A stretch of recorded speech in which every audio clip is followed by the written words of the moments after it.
and Boundaries Commission, as well as other state agencies. Odinga, who was making his speech yesterday at a luncheon, said the election that led to the declaration of William Ruto as president was marred by several irregularities and had dented the confidence of citizens in participating in elections.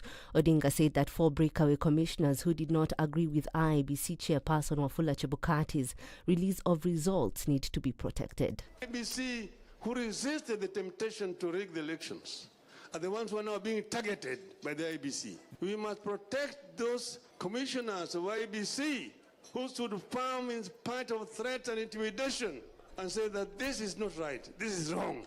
Odinga also poked holes at the Supreme Court's decision to uphold the election. He said that they presented valid evidence but were shocked when the Supreme Court judges dismissed their evidence and thus the petition. Shame on the judiciary of this country. And I see them protesting and trying to give threats. And we will talk. The constitution of this country gives power to the people of Kenya. And all those other people exercising power are exercising donated power. So the judiciary is no exception. If they become rogue, we have power as the people of this country to reform them and send them home.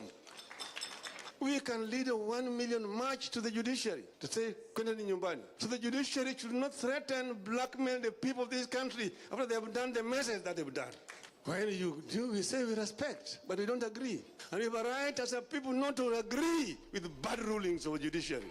We're not going to allow judiciary to become a dictator in our country. At the same time, Martha Karua, who was Odinga's running mate, also insisted that President William Ruto did not win the election in a free and fair manner. Na kwa vile tuko na serikali ambayo ilinyakua, nasema ilinyakua sababu tuko na question mark. Ndio nikasema ni kunyakua. Tukaenda kotini, koti ikawapea. Lakini bado tuko na maswali. 24 counties versus 21. Majority in the National Assembly. Hiyo mahesabu haiwezi ikaingiana. Hiyo mahesabu ni ingine ya maajabu, hatuielewi. A meeting held last Saturday between then President-elect William Ruto and a handful of senior executives from select oil marketing companies may have led to his decision to do away with fuel subsidies. According to an official from the Ministry of Petroleum and Mining, the meeting had been convened by Ruto in a bid to get a feel of the industry and in particular the fuel subsidy. The official said that Ruto, whose swearing in was only a few days away, was alive to how explosive petroleum matters could be and was keen to avoid a repeat of the supply disruptions that rocked the country in April. On Tuesday, President Ruto said his government would not continue subsidizing fuel and maize, perhaps an indicator that the oil marketers had made a strong case on why it was necessary to do away with the subsidies. This comes even as matatu operators in Mombasa are appealing to the government to intervene and reduce the cost of fuel. Led by Matatu's Owners Association Coast Region Coordinator Salim Barak, the operators say the rising fuel prices has made life unbearable for many people. The association is contemplating hiking transport fares if the situation persists. Barak confirmed that he has called for a meeting with transport sector players before increasing transport fares. The Council of Governors meeting is continuing for the second day today. By the end of the meeting tomorrow, the governors are expected to have chosen their chairperson. 3 governors, including Kirinyagas Anne Waiguru, Kajiado's Joseph Olelenku, and Wajir's Ahmed Abdullahi, have expressed the interest in the position. That's your news at the top of the hour. My name is Stephanie Wangari.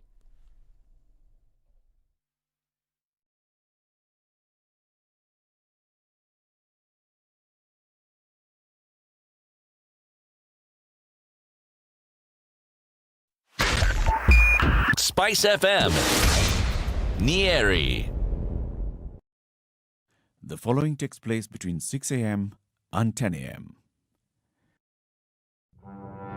Forgiveness is always conditional. Even before God, there's nothing like unconditional forgiveness. Government doesn't pay you pension until you retire. In fact, they have no money for you. The day you retire, they look for it. This country is punishing many young people. These young people are more susceptible to be deceived, to be taken advantage of, and they're more susceptible to be bought off. Let us also talk about where we want our country to go. You know, we are a population of very young people. We're in a state of capture. The judiciary is under duress. Parliament is in the pocket of the executive. You don't sit and wait for the regime to topple itself. It will never do so. By the way, let me tell you, these guys are so persuasive. I'm telling you, they can persuade you to sell your grandmother. I'm telling you, they can sell sand in the desert. Citi, has anybody on this program said to you as a guest, saying, "Oh, shut up, we don't want to be told what to do"? Has you ever that kind of... Has anybody been I will not listen. bit of advice? Because you're working on the premise that we should all pay heed to these proverbs. It's a very suspect notion. This is the Situation Room. Well, the only way to start. What are the streets trying to tell us this morning? It looks like there's a little bit of traffic starting to build up here and there. Nothing too crazy just yet. We'll see some movement on the Thika Superhighway. We'll probably see some outbound traffic more than anything else. Coming into the CBD then from the Thika Superhighway is getting a little bit here and there as it is coming off of Jogo Road. But as we said, still slim pickings. Friday has just begun on the roads. We'll take a look at what it looks like in a short while. Talk to us on SpiceFM KE on Twitter this morning. Our aim is to keep things moving.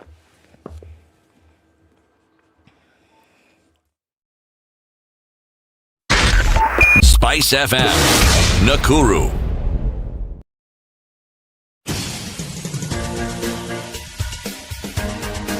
This is the Situation Room, the home of hard-hitting political commentary and penetrating insights about the state of the nation. This is a talk radio experience like no other. The Situation Room, a place for hard truths, debates, and elevated conversations. The Situation Room, witty, political, engaging, deep, controversial. In the room, we have C.T. Muga, researcher, academic, seasoned political observer, a fountain of wisdom in these politically uncertain times. Ndu Oko, Nigerian by birth, Kenyan by choice, communications expert, Pan-Africanist, a truth seeker and believer in people power, and Eric Latif, agent provocateur, the man in the chair, seasoned journalist, news hound, a man who believes in punching up, not down.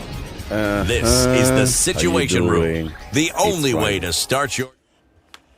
Just like that. It's Friday. It's Friday. It is. Say it one more time. It's Friday. Yeah, doesn't matter really. It's just a day like Kenya. Wow. Are you all right? No. Okay. What's wrong? Talk to me. It's Friday. Talk to Mama. It's Friday. How you doing, Ndu? Mimi. I'm all right. Look all right. Kabisa. Niko all right, too. Yeah. Hata mimi. I think it's better to just be all right. At all. Man not fit kill himself. I think it's better to just be all right. These are things are not working. When the other things are not working, you just be all right. Just be all right. Okay. It's going to be all right. It's going to be all right. Yes. Good morning and welcome to Kenya's biggest conversation. This is the Situation Room on SpiceFM. Live streaming the show online as well. 16th day of September 2022. Somebody said yesterday it's the 77th day of July.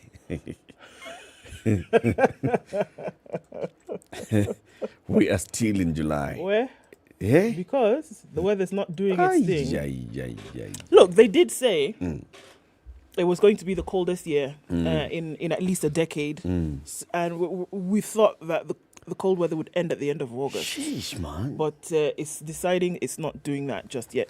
The weatherman did say. And then those people who do those things come here and do those things. And they leave the AC at 2 degrees overnight. I don't think they're human. Aish. I've actually come to think, I think they're actually cold-blooded reptiles. How do you put the AC so cold? I mean, the room is so cold. It's going to be all right. Okay. Anyway, it's okay. It's okay. Happy Friday. Welcome.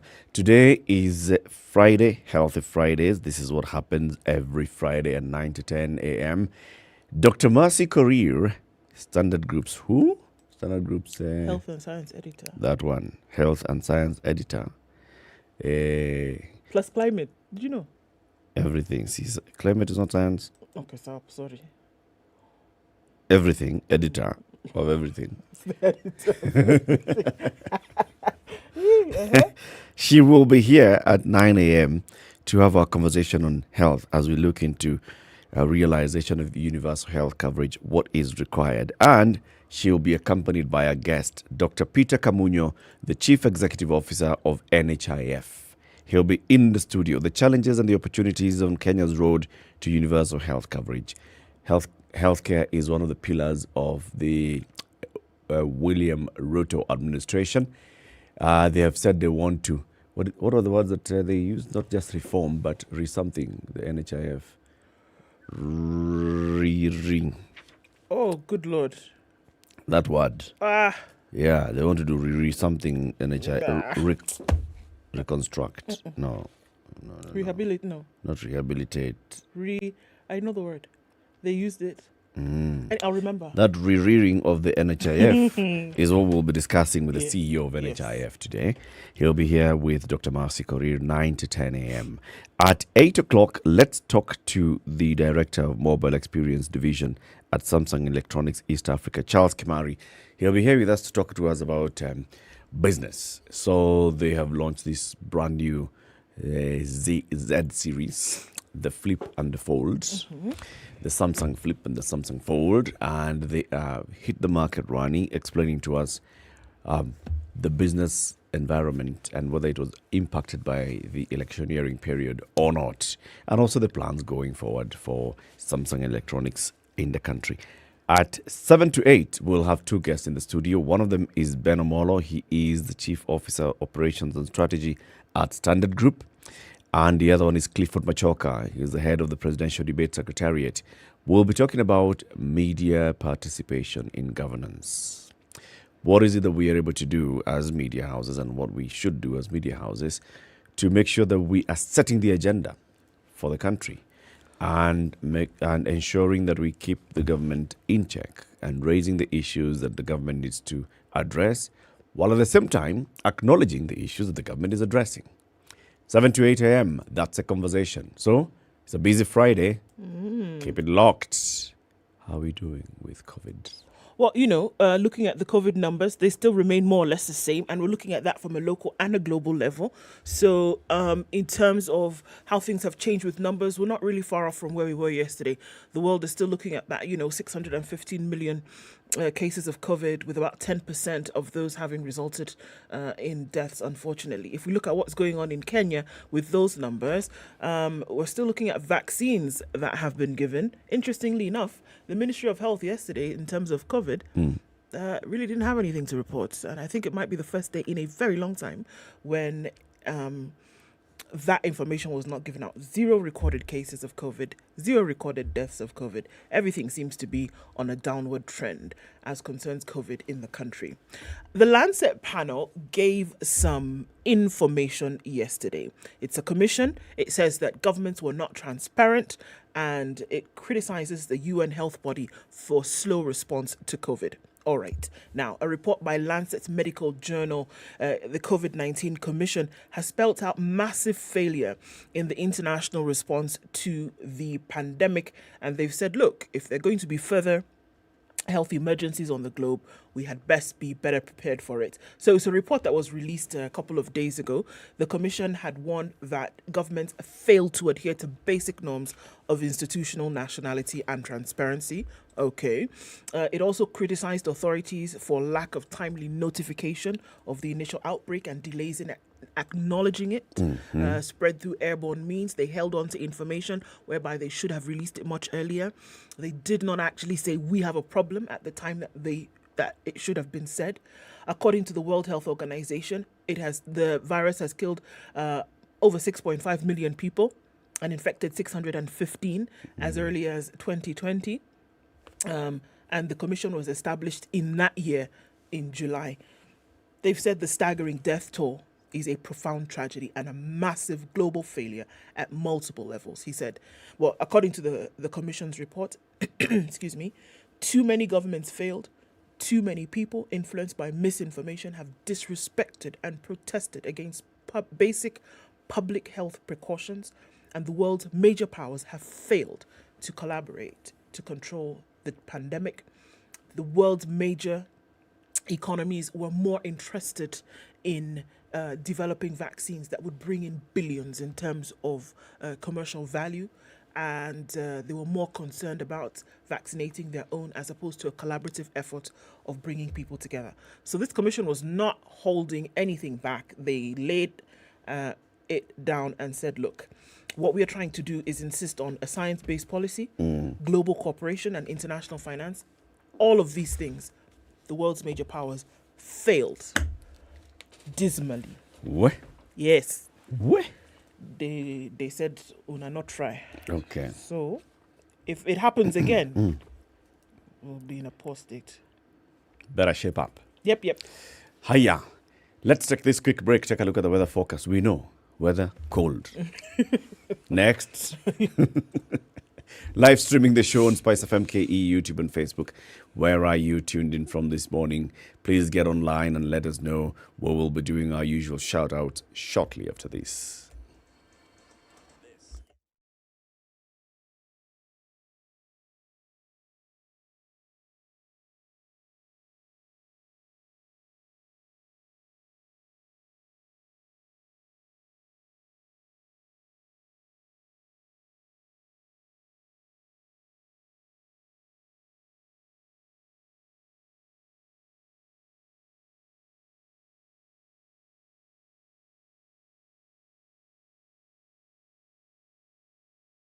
Are you ready, Nairobi? Big up Standard Group Radio Maisha. There's something cooking.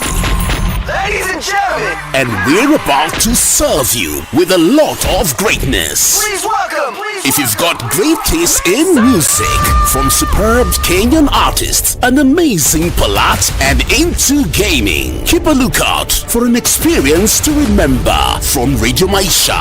If last time was anything to go by, it's Crispy the Drama Boy. I'm so excited, it's already weekend. We're just warming up. We just getting started. This time, it's hotter, bigger, better, and it's going to be banging. 3 and lows of 14 in Nairobi. It's 12 degrees and clear in Nakuru, highs of 24 and lows of 12. And we're looking at light rain in Nyeri this morning at 14, highs of 22. 23 will be the high in Eldoret, where it's currently clear at 12. It'll come down to lows of just 12 today. 22 and light rain in Mombasa, highs of 28 and lows of 22. And it's raining at 23 in Malindi. It'll go to highs of 28. It's 18 and mostly cloudy in Kisumu, highs of 28. And we'll see highs of 27 in a cloudy Kakamega, currently at 15. Out into Kampala, it is partly cloudy at 19, highs of 26 and lows of 17, and it's 22 and mostly cloudy in Dar es Salaam, highs of 30 and lows of 21. Johannesburg is 17 and cloudy this morning, likely for those temperatures to drop. It'll go to highs of 27 and lows of 13 today. It's raining waking up to Friday morning in Lagos at 24. It'll go to highs of 30. 31 will be the high in a clear Kinshasa at 24. Let's look out into Beijing, where it's Friday afternoon and sunny at 27. It'll go to highs of 31. 12 degrees and cloudy in Paris, highs of 18, and we'll see highs of 18 as well in London, where it's currently 13. It's 19 and clear in New York Thursday night. Coming into Friday, we'll see highs of 23 and lows of 13.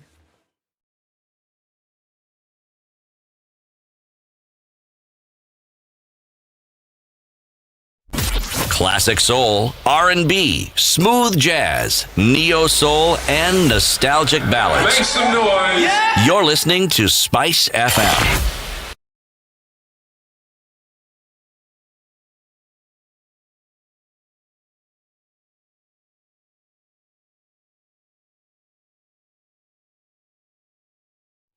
Yes, it's 20 past 6. The conversation begins now. So we know there are very many people online. What's the machine doing to you? I don't know. It's refusing to machine.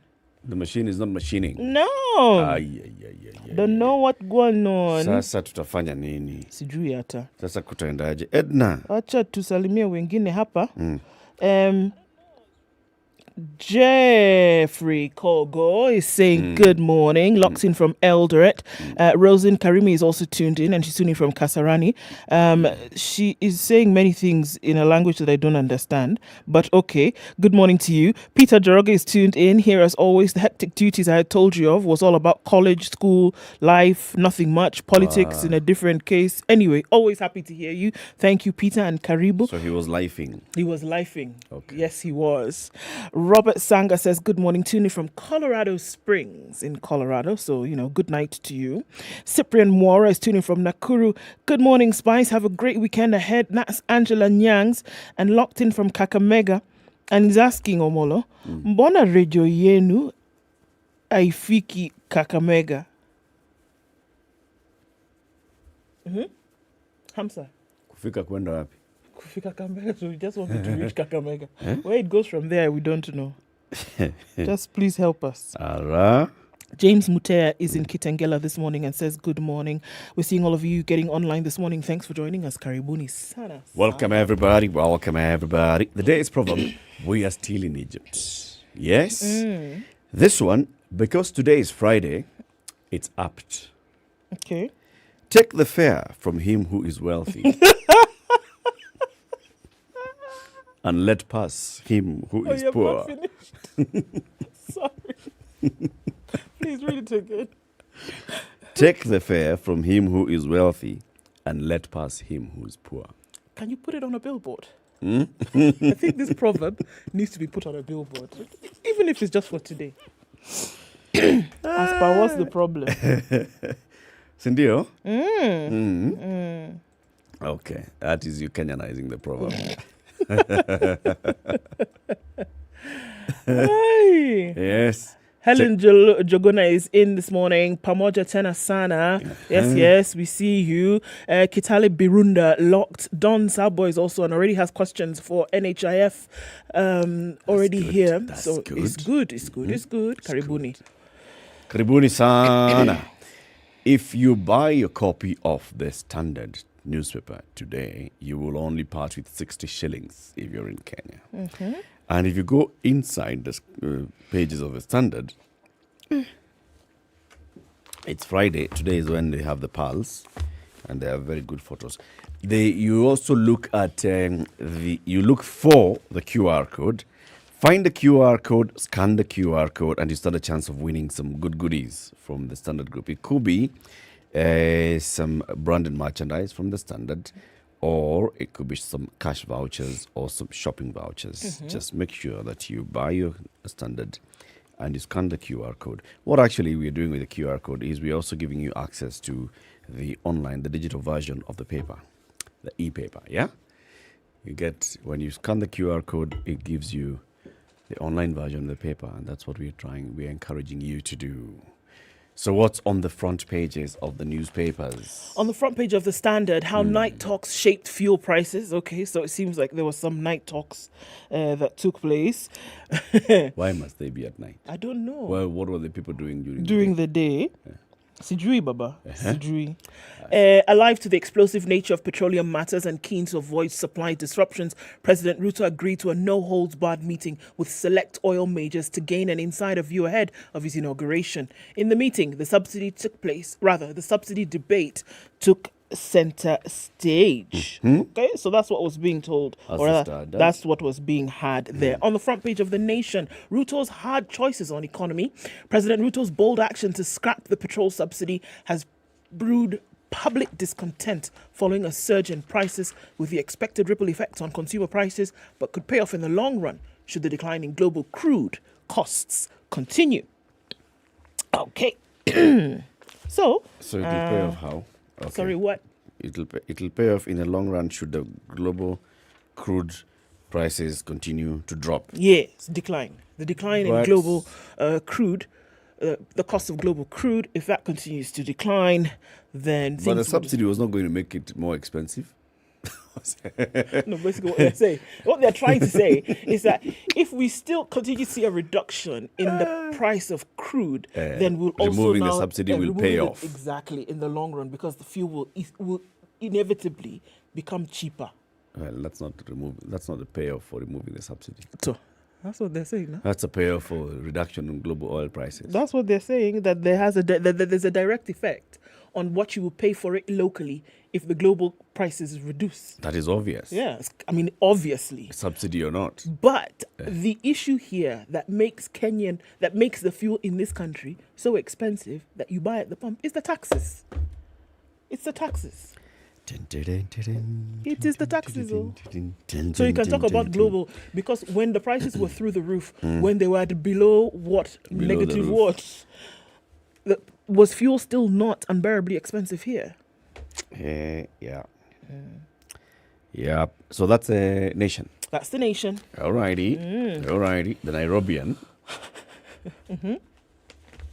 Twin brothers marry teen girl. A pregnant 18-year-old sleeps in one bed with her two Akorino men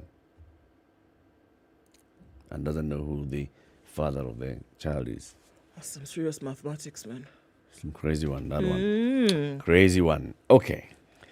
Let's look at that one of fuel then. Okay, fine.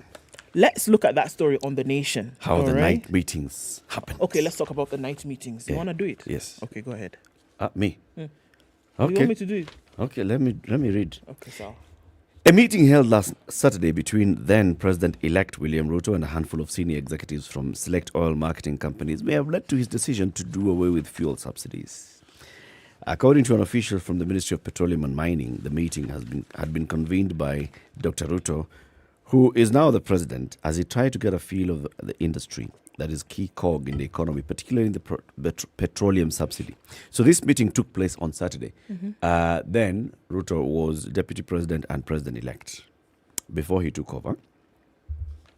The source said select oil majors agreed to a meeting but insisted that for it to be a no-holds-barred one, they would need to meet Ruto alone to offer him their view on the subsidy matter ahead of meeting other stakeholders.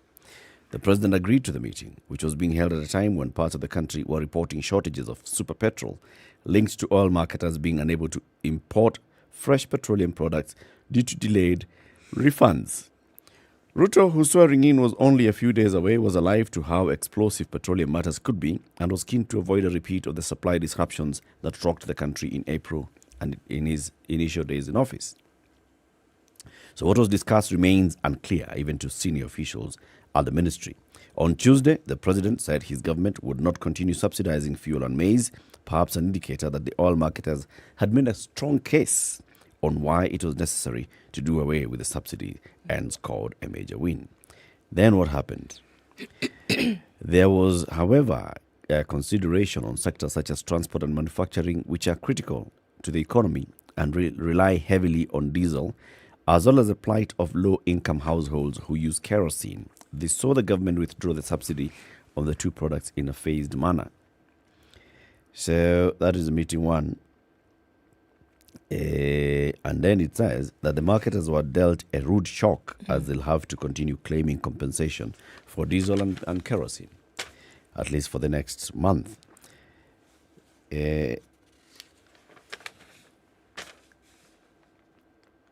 Insiders say IPRA was expected to issue an addendum on the price caps, possibly reinstating the subsidy for super petrol while increasing what was offered for diesel and kerosene, after online complaints and defense of the move seemed to have weighed heavily on the political image of the new government.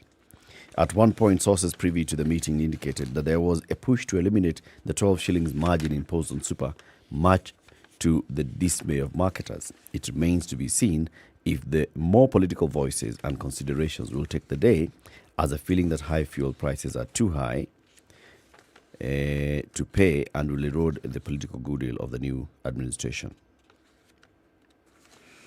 You're not seeing the night. So there's one meeting there. That one meeting. But on the front page, they talk about a meeting on Saturday where the president met with the CEOs of the oil majors. On Tuesday, he's sworn in. On Wednesday, he holds a meeting with IPRA and ministry officials on new prices. Yesterday, more day-long talks between government officials and oil firms after uproar over price increases. Look, all the cacophony of voices in all of this, does it change anything? I mean, we didn't see a rescinding of that oil, of those fuel prices yesterday by the end of the day, even after all the noise. We didn't see that. They say, okay, fine, we've heard what you've said, and let's bring back the subsidy. We didn't hear anything going in that direction. I think there's going to be some noise made for some time. I think there's going to be an uproar here and there, but I think that this decision to have these subsidies put aside is going to remain. All indications are showing that is just that. All indications are showing that, come on, guys, buckle up. It's going to be a rough ride over the next few months until things stabilize. But in terms of bringing back the subsidy, it's not going to happen, at least not for now. There's no money. Bringing back the subsidy basically means that they're collecting and they need to pay. Yeah. If all marketers are owed over 60 billion shillings, come on. The first thing that Ruto wants to do is find money to pay these guys. Yeah, because they've been in wine mode for a very long time. As it is, with the previous subsidy that has been in place, they've not been paid for every supply that has come in. The lines of credit that they've been privy to as oil marketers have run dry. They cannot afford to do this anymore, even if they wanted to. It will be very, very difficult for them. So right now, the priority is paying them what they are owed. Historically. Yep. So it's not going to... And then let the rest collect your money then we at collect the pump. over time, and then we can see what will happen. When you sell, you're getting your money. Because it also gives you the operating capital. Look, this is heavily impacting. That's like we saw when there was that fuel shortage the other time.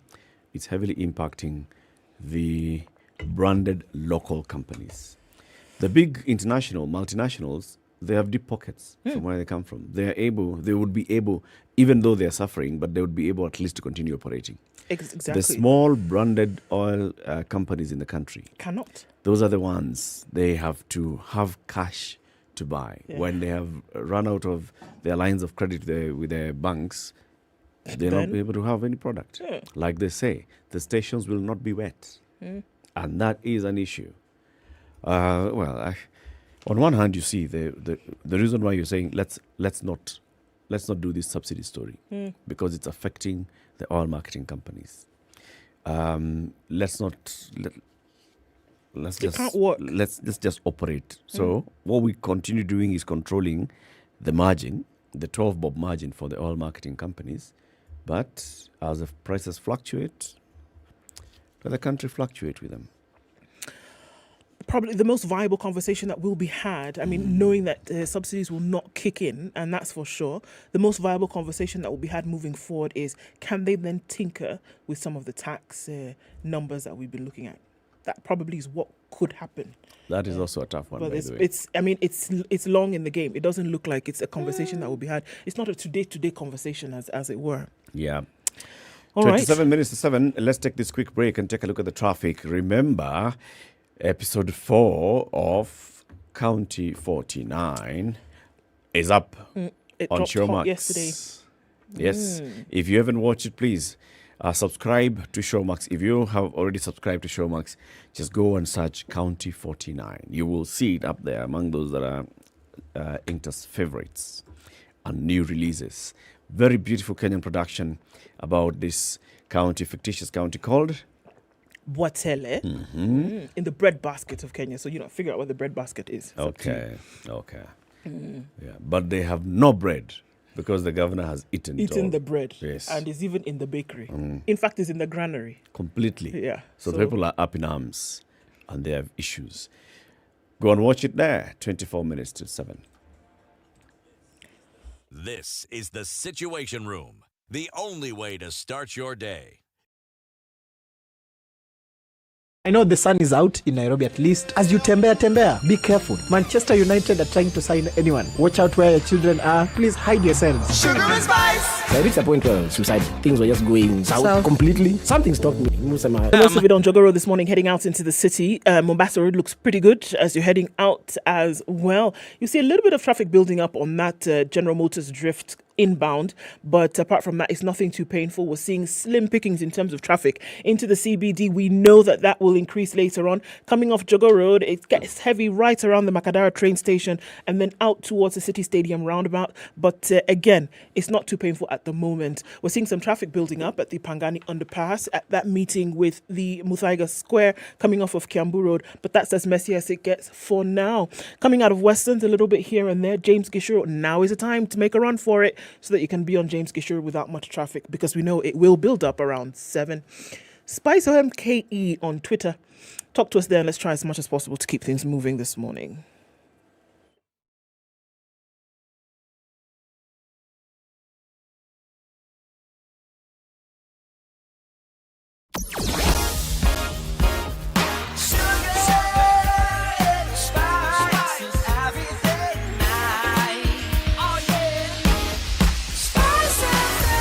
Spice up your life. Mature, intelligent talk every morning. Spice up yourself. McDonald Makanga is tuned in from Kabiria Kenodia Center. Okay. MM is from KK. Where is Kenodia? It's just there. There's a place called Kenodia. All right. And Edwin is in Borabu Nyamira County. Nyamira County? Okay. And Nyankororokisi is Jared Oyunge. Oyunge? Nyankororo. Nyankororo in Kisi. Hiya, what else is in the papers? The NHIF board has sanctioned the CEO in cancelled medical cover saga. Guy. Okay? Okay. The National Health Insurance boardroom wars over a lucrative medical cover for secondary schools has escalated after the director sanctioned the chief executive officer. NHIF board chairman Lois Nguyai, yesterday termed as insubordination CEO Peter Kamunyo's decision to cancel the contracts of 17 healthcare service providers for the school cover, and said the board has called a meeting to hear his explanation. Mr. Nguyai cited Section 33 of the NHIF Act, which he claimed gives only the board the mandate to terminate the contract of a health provider, and said the decision must be rescinded to protect the fund against unnecessary litigation from the affected firms. Section 30 of the NHIF Act states the board may at any time revoke any empanelment of a healthcare provider under this section. He said when President William Ruto was swearing in six judges Wednesday, he emphasized the need to operate within the law and that NHIF is not an exception. I love the way he's brought in the swearing in of the judges. Things within the law, NHIF is somewhere over here on the South Pole, but okay, it's, all encompassing. He has said the president himself said he will operate within the rule of law. NHIF can, therefore, not be an exception. You cannot just take a pen and chase away service providers in total disregard of what? The law. An internal memo seen on the 7th of September indicates that Mr. Nguyai wrote to the CEO seeking an explanation for the cancellation of the contracts, but by yesterday, the response was yet to be received. He instructed the CEO to reverse any contract termination or that had been terminated or revoked and follow due process. Contacted, Mr. Kamunyo said the contracts of the 17 hospitals were not renewed pending completion of investigation. So it's not cancellation, no. It's non-renewal. Yes. And he said, even if we were to renew, we're investigating and seeing if everything is, meets the master. The hospitals still form part of the panel of healthcare providers under NHIF, and upon completion investigations, they will be issued with a complete contract. He said he also pointed out that the other old contracts for 2018-2021 lapsed, and NHIF has been renewing them. Nguyai warned that the CEO's actions are likely to affect provision of health services, thus hampering the mandate of the fund in providing universal health coverage. Do you see a personality war here? There is those two jobs. Where? IBC and NHIF. People influencing, doing things. Come on. Yeah. Remember, Mr. Nguyai is experienced on matters of health insurance. Mm-hmm. Experience means he has a hand in it. Experience means he may have a couple of them under his belt. So, you wonder whether this is, why would he just come out so strongly and say this, and the CEO is doing this and the other? Why not just call a board meeting and discuss that internally? Or ask what's going on. Yeah. Why bring it out to the public? Would it be normal that the CEO would just cancel 17 contracts like that because, he woke up on Monday morning and had nothing else to do? And is the board involved in every contract that is signed between NHIF and service providers? That's the question. I thought the board just gives, overall guidance and direction. And then a nod but here then and there the where management it's needed. is the one that does the management. Under the CEO. Aye. So there's a character clash that's going on here, that's for sure. Yeah. But I think also that there's a reluctance to accept the information that is being provided here, that it's not complete cancellation, that we said, look, it's up, your contract is up. And now here we're looking back into it and saying, all right, folks, if all investigations have been done and we can renew your contract, then we'll go ahead and do that. But the process is ongoing. You're asking me to follow a process that I'm following. Essentially, the director is asking the CEO to follow a process, which he is in the process right now. Or following the process. So, I mean, come on. What are we doing? This one is, it's going to be a tough one. When you talk about NHIF being the driver of universal health coverage, you're always going to expect that the CEO is always going to be on the spot. Yep. We saw this with, so we are seeing now Kamunyo. These issues have started on Kamunyo. This is just the beginning. Expect more fire coming his way. It's going to get messier. Jeffrey Mwangi, who was the CEO before, was unceremoniously kicked out. He's out there. He doesn't know whether there is a case against him or not. There were all these allegations, oh, you've done this, you've done the other. Before Jeffrey Mwangi, there was a previous CEO. Issues again when Anyang' Nyong'o was the Minister for Medical Services. Issues again. Just because there was... there's too much politicization of this entity, and it's not healthy at all. Not allowing this fund to do its job. You already have a fund that has issues left, right, and center. If anybody was to clean it up, they're not being given a chance to do it properly. And the board doesn't seem to be thinking the same way, that we need to make this thing work. If you have a board that is coming here to make business, then you're going to have issues. Yeah. NSSF has been quiet for a while because the chairman is a general. He's laying down the law. The chairman of NSSF is a general. Have you had issues with NSSF? Nothing. No, please. Nothing. The general has said, I am in charge here. We are running this show this way. Let's do the job. Yeah. But you'll still hear issues with NSSF. It will come. Raila returns and hints ready to lead charge, holding Ruto in check. After days of keeping his supporters guessing, Raila Odinga, the ODM leader, bounced back into the limelight yesterday, explaining why he had left Kenya after campaigns that saw him lose the presidency. And he gave every indication that he's not leaving the political stage. He spoke in Mombasa when he made a surprise visit to a luncheon hosted by one of his political lieutenants, Mombasa Governor Abdul Samad Nasir, moments after he was sworn in. He said, I was not yet ready to make a public speech, but this happens to be one of the few functions where I must say something.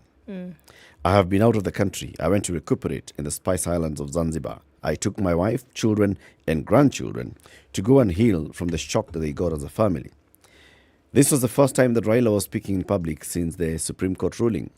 He hit out of the judiciary and IEBC, which he claimed stood in the path of his victory. His tone and choice of words showed that the ODM leader could be rolling up his sleeves to lead the opposition once again. He said, we will not allow the judiciary to become a dictator. We will protect our freedom as Kenyans. He poked holes in the decision of the court, which he described as biased and not grounded in the law. At some point, he even called it shenzi. Shame on the judiciary of this country. I have seen them protesting that they are being attacked. We will talk. The Constitution gives power to the people of Kenya. Amid cheers from his supporters, which encouraged him to continue talking, he said, if they are wrong, we have the power to remove them. Raila said there is need to reforms. I'm wondering why people should wake up and go and vote when at the end of the day it's mercenary from Venezuela who decides who becomes president. Okay. At some point in all this, what is not quoted in this particular article is what Raila said. I can even lead a 1 million man march to the judiciary to evict those judges. It's not covered here, but it's important to point it out because, he said it. Leading a 1 million man march to evict judges of the judiciary because... Why? But we accept the decision. Why? So if you accept a decision of the court, and the decision of the court is with regards to the outcome of the election, and then on the one hand you say, we accept the decision of the court, but as far as we are concerned, the outcome of this election is still indeterminate. So have you accepted the decision of the court, really? Nope. If you accept the decision of the court and then say, we are going to remove you from office by marching 1 million of us to go and evict you, is that standing by the rule of law that you advocate? No, it's starting to look really messy, unfortunately. Yep. So I think there's, unfortunately, it just seems like there's two things being said at the same time. And it looks as though, you know, they're little strings and trying to grasp onto little strings now. Yeah, I think it's Not what I important. expected It's him to important that it's understandable that he's at this point where he's feeling like, you know, he didn't get justice. He's feeling that maybe even the tone of the judges was not. It's all right. It's all fair and square. Yeah, feel it. But as a man who has really advocated for democracy in this country, and democracy is not just elections, democracy is institution, the rule of law, constitutionalism, all those things, I think it is not advisable for the person of the stature of Raila Amolo Odinga to say we can march to remove judges from office. No. There's a process, there's procedure, there's a constitution that you campaign for, constitution and laws that set in place the way you can remove a judge if you feel that this judge is not upholding the oath that they took to serve. There's a way. there is. You can initiate the removal of a judge, but not going to grab them by the neck and throwing them out, No. or whatever, or screaming until they go home. It's not the way to go. No. Yeah. Doesn't look good. Mm. It doesn't look. I mean, it just sounds a little bit unsettling, at the very least. Yes. Okay, so sorry. So here it is. There was this story. A 350 million shilling market lies idle. It's interesting, and I wanted to look at that, but there's 360 million shilling? 350 Markets. million shilling market in Kisumu now lies idle. And you're going to ask the questions as to why, and then you're also going to lace it with some hope that, it's not a new governor, it's a second-term governor, but hopefully something about this can be done. Traders in Kisumu have abandoned a 350 million shilling market constructed following a partnership between the county and national government. The business people at the Uhuru Business Complex complained that the market was located in a remote place. Hence, there was reduced customer footfall. The 6,000 trader facility that was launched by Governor Anyang' Nyong'o and Nyanza Regional Commissioner Magu Muthindika in March this year remains largely deserted and underutilized, with only a measly 50 occupied spaces out of how many? 6,000. Many traders instead choose to sell their wares outside the market. So this happens everywhere. All the time. It happens there in Sokomjinga, where we saw that they had built this complex. Is not good. It's not happening here in Westlands in Nairobi, across the country where Kakamega, we saw the same thing. Gatondo. I mean, Gatondo also, they've built this swanky complex. People have done what? Parked outside and stood there to sell. The project, incidentally, started in 2019 following a deal that saw Kenya Railways give the county and national government 7 acres of land to build the facility, which has an early childhood development center where the traders' children can attend classes. Traders who spoke to the Standard say they prefer selling the wares outside the market because of good customer traffic, and they find that most traders do not want to come into the market. Well, of course, if you find them outside, who's going to want to come inside, right? Yeah. Evelyn Anyango, who sells second-hand clothes, said customers are not coming to the market because it is located in an isolated place. Remaining at the business complex is counterproductive, especially in the face of high cost of doing business. She said that she had occupied a store inside the market but had to leave after failing to attract clients. Odero, who sells fresh juice and fruit, said most of the traders abandoned their stalls after the recent Africa City Summit hosted by the county. Those who set up shop inside the market had challenges because customers were not coming in. They appeared to prefer buying from the traders who were selling from outside the market and along the roads. I blame the traders for abandoning the market, she said. They are the same people who had been piling pressure on authorities to build them a market. And when the county and national governments finally put up this facility, then they leave. You know, It's fair. It's all good that the county has built a market. But have you built all the other infrastructure that goes with that? Because what is it that a market needs? A market needs footfall. Yep. Okay, so what is it that a market needs to attract footfall? We are not talking about a mall. So malls think about, motorists. So they'll work on the road network. They'll make sure that there are roads that are you have clear access. You have parking. For these markets, you need people to be able to be passing by. It can't be out of the way for the people. Think about how people... So if people are buying, then they need to be able... Once I've bought my goods in this market, immediately from this, I can get a matatu or vehicle that can carry my goods. Not come to this market and then I start looking for mkokoteni to carry things to the stage, which is 4 kilometers away. So you've got to find a way of even creating a bus stop and creating a route that brings people to this market and brings people out of this market. Have you worked around all that? Were the people who essentially are your customers as county government included in this conversation before you started doing this thing? This whole thing, we keep saying it sounds so sexy, public participation, etc., etc. Were they actually involved in the process? Because you're going to spend all this money, put it up there, and then the people are not there. Maybe they could have lent their voices to this. Could it have been done with this collaborative effort? Because now you have a shell of a facility. You've spent 350 million shillings to put it up. And then you have something. Then you have nothing. The Sokomjinga one, so now it's busy. But it's busy outside. The stalls inside are not as busy. If you look at it, you're thinking, number one, access. So being off the main Nakuru highway, is there anything that helps you to drive off the road to get into the market? Nothing.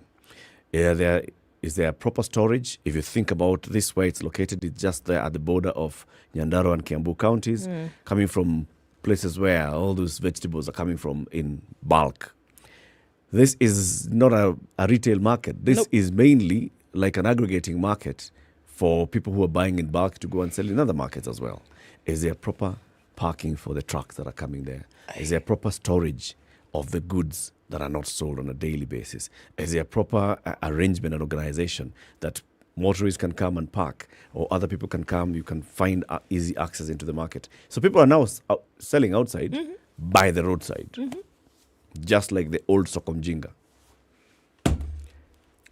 This is replicated around the country. I was just looking at something. Garissa, my friend. Garissa, same thing. We have examples of that in Nairobi. Sokomjinga, as you talked about. Kakamega, another issue. And we're also looking at now this Kisumu issue. Westlands. Why? Westlands, another Westlands issue. market has no parking. Yeah, you have to come up and then where are you going to park? Across the street? At the Even back? as you're bringing your goods, there's no parking for people who are basically selling in those shops to bring their wares. It's madness. Total madness. There's a story on page 6 of the Nairobian, which talks about this man. It's a court case. A man narrated to a city court a harrowing experience that he went through after he was stripped naked and tortured by 5 people, among them a woman that he had met as a lover on social media. Those people demanded a ransom of 3 million shillings.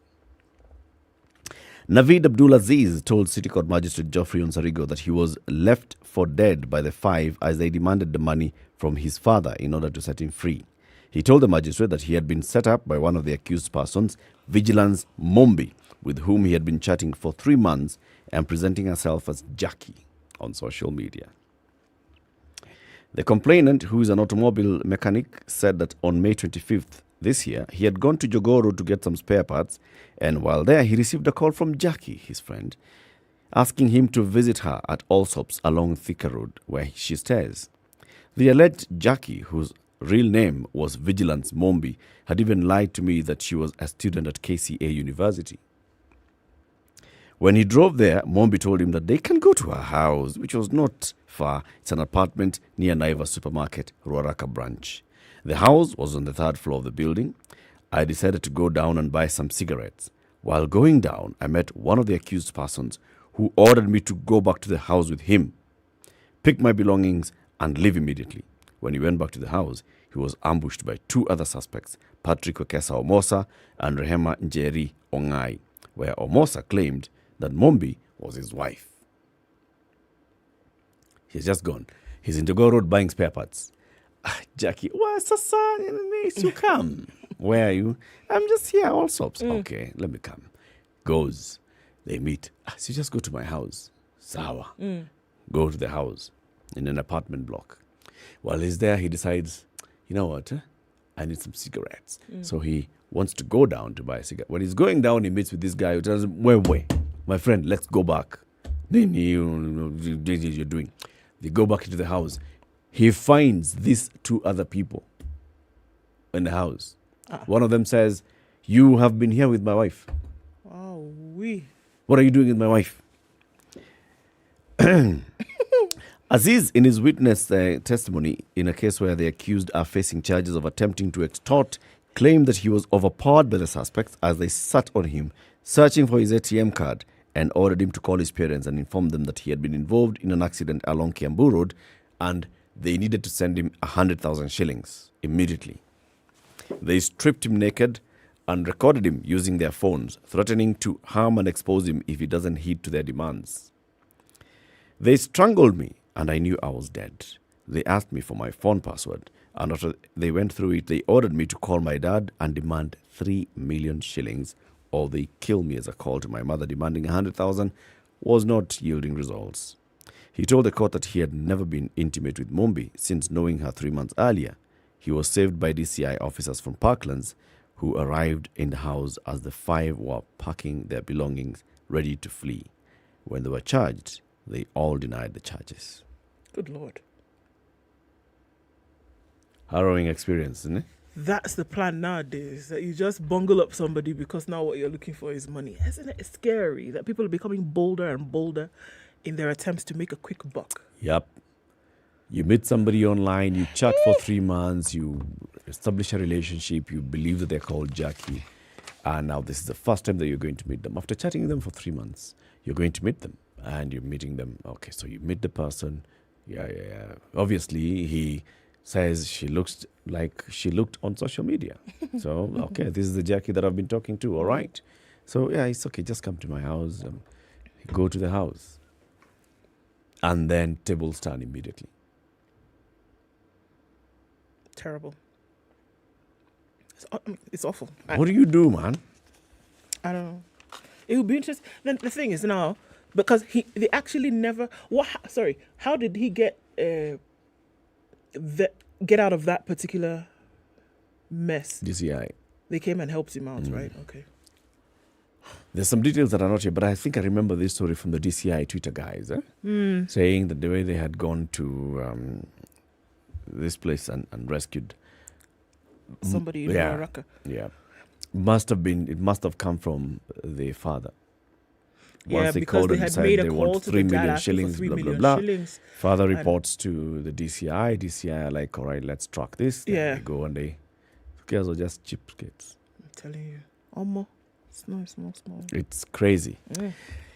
In the next hour, we talk about the media and our role in holding the government accountable. The new administration, not just the national government, but all governments, including the 47 county governments, will be joined by Ben Omolo and Cliff Machoka. Cliff is the head of the Presidential Secretariat, Presidential Debate Secretariat. And Ben Omolo is the chief officer in charge of operations and strategy at the Standard Group Center. On the 25th of September, all roads lead to the racecourse because the 50th African Concours d'Elegance is taking place. Now we are recruiting. Who else is coming with us? Who else is coming? Ednah got a pink hat. Good. Have you gotten yours? My red hat is there. It's in formation. It's ready. Do I need a hat? It's like a fedora. Like the top hat. Do I need like a fedora? Yeah. All right. Good morning. It's 7 a.m.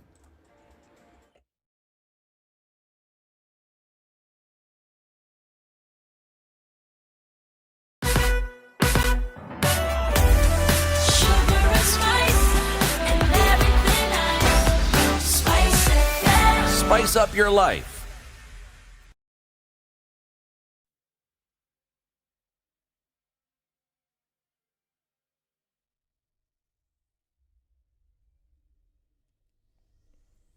Good morning. This is Newswire. I am Stephanie Wangari.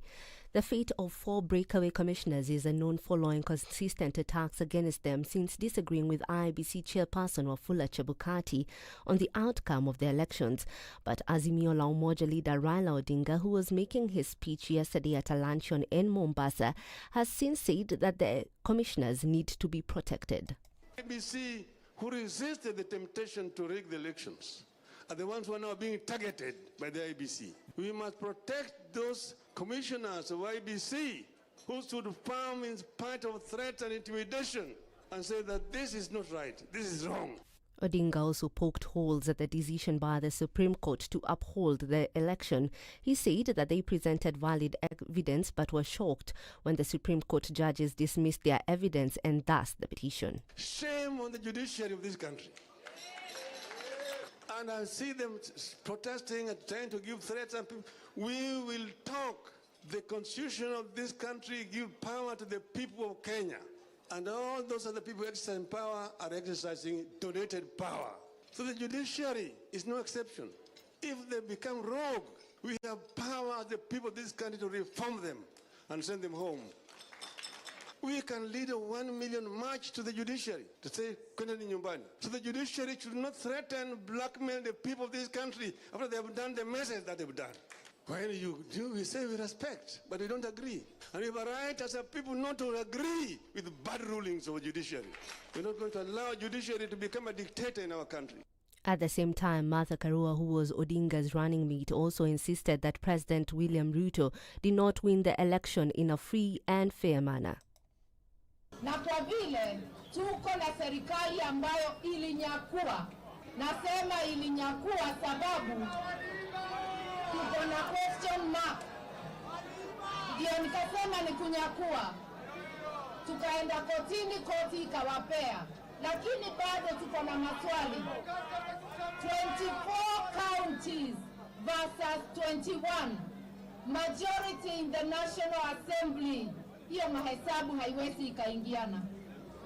Hiyo mahesabu ni ingine ya maajabu, hatuielewi. The Council of Governors meeting convened in Mombasa will enter its second day today. Governors and their deputies have convened for a 3-day-long induction summit. By the end of tomorrow, the governors are expected to have chosen their chairperson.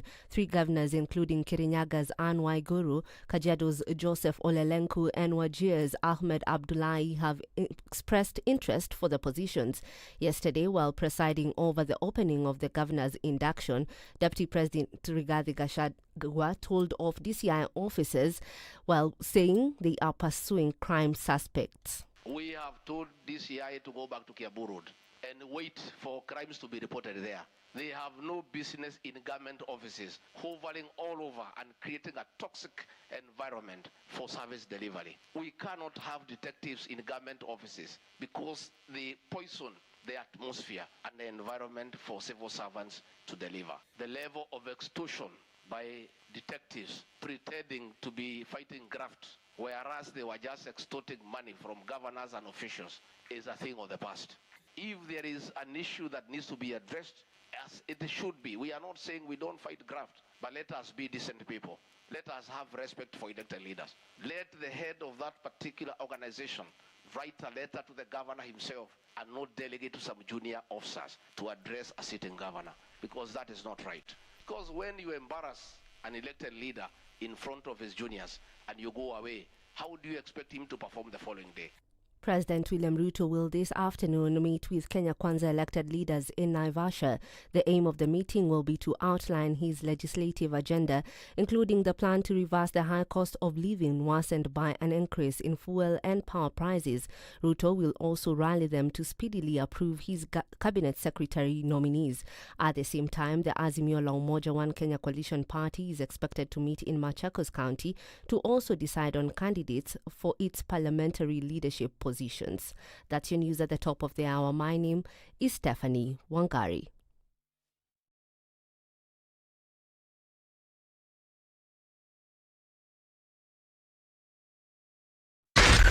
SpiceFM, Nakuru. All right, a few minutes after 7 o'clock, and we're looking at it building up in different parts of the city. Jogoo Road is where we see the most of it. A little bit here and there, Mombasa Road at that General Motors drift, it still is building up as well. This is now where we see most of the action on the Thika Superhighway, coming off of Kiambu Road as well. Heavy as you're going right through to Ridgeways Road. Limuru Road is also busy in and outbound. That has started, and there you have it. James Gishuru also gotten pretty busy. We're likely to see it building up on Naivasha Road. Yes, there it is, already doing that. And it's going to connect then with Gitanga. Kingara Road also going to pile up in a short while, we can already predict. But we're still able to get through it. Traffic hour, maybe at about 7:30 or so, will really pick up. Let's know what's going on where you are. Let's talk on SpiceFM KE and try to keep things moving this morning.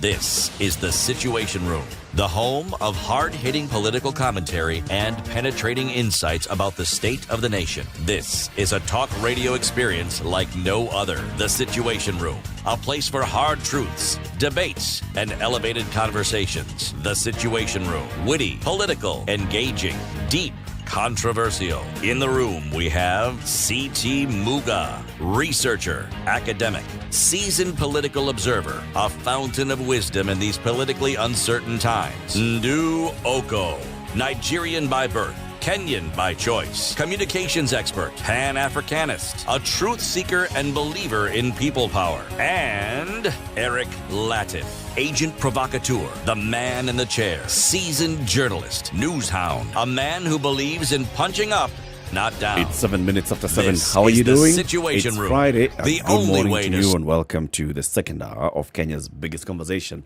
This is a Situation Room. We are live on SpiceFM, online, and on KTN Home. Being a Friday, we have very many discussions. We said we are going to talk about the role of the media in holding the government and keeping it accountable, and setting the agenda for governance in the country and for the rule of law. We have guests who are joining us in the show. We shall introduce them shortly. But also, I have the day's proverb. It's the 16th. Bei ya mafuta imepanda. Mwezi kukona. It's a Friday. Weekend is here. The proverb is from Egypt. Take the fare from him who is wealthy, and let pass him who is poor. I like this instructional proverb. You like it?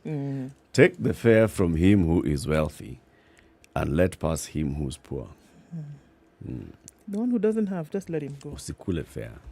But kama ni ya mtu ambaye kuna pesa. Kula. Yes. Is that not what you said? Is that not what you said? You're the one who said it. You may have said it in a more refined manner, but all in all, that is what you said. Yes. Take the fare from him who is wealthy, and let pass him who is poor. Benedict Omolo is the Chief Officer in charge of Operations and Strategy at Standard Group. Ben, good morning.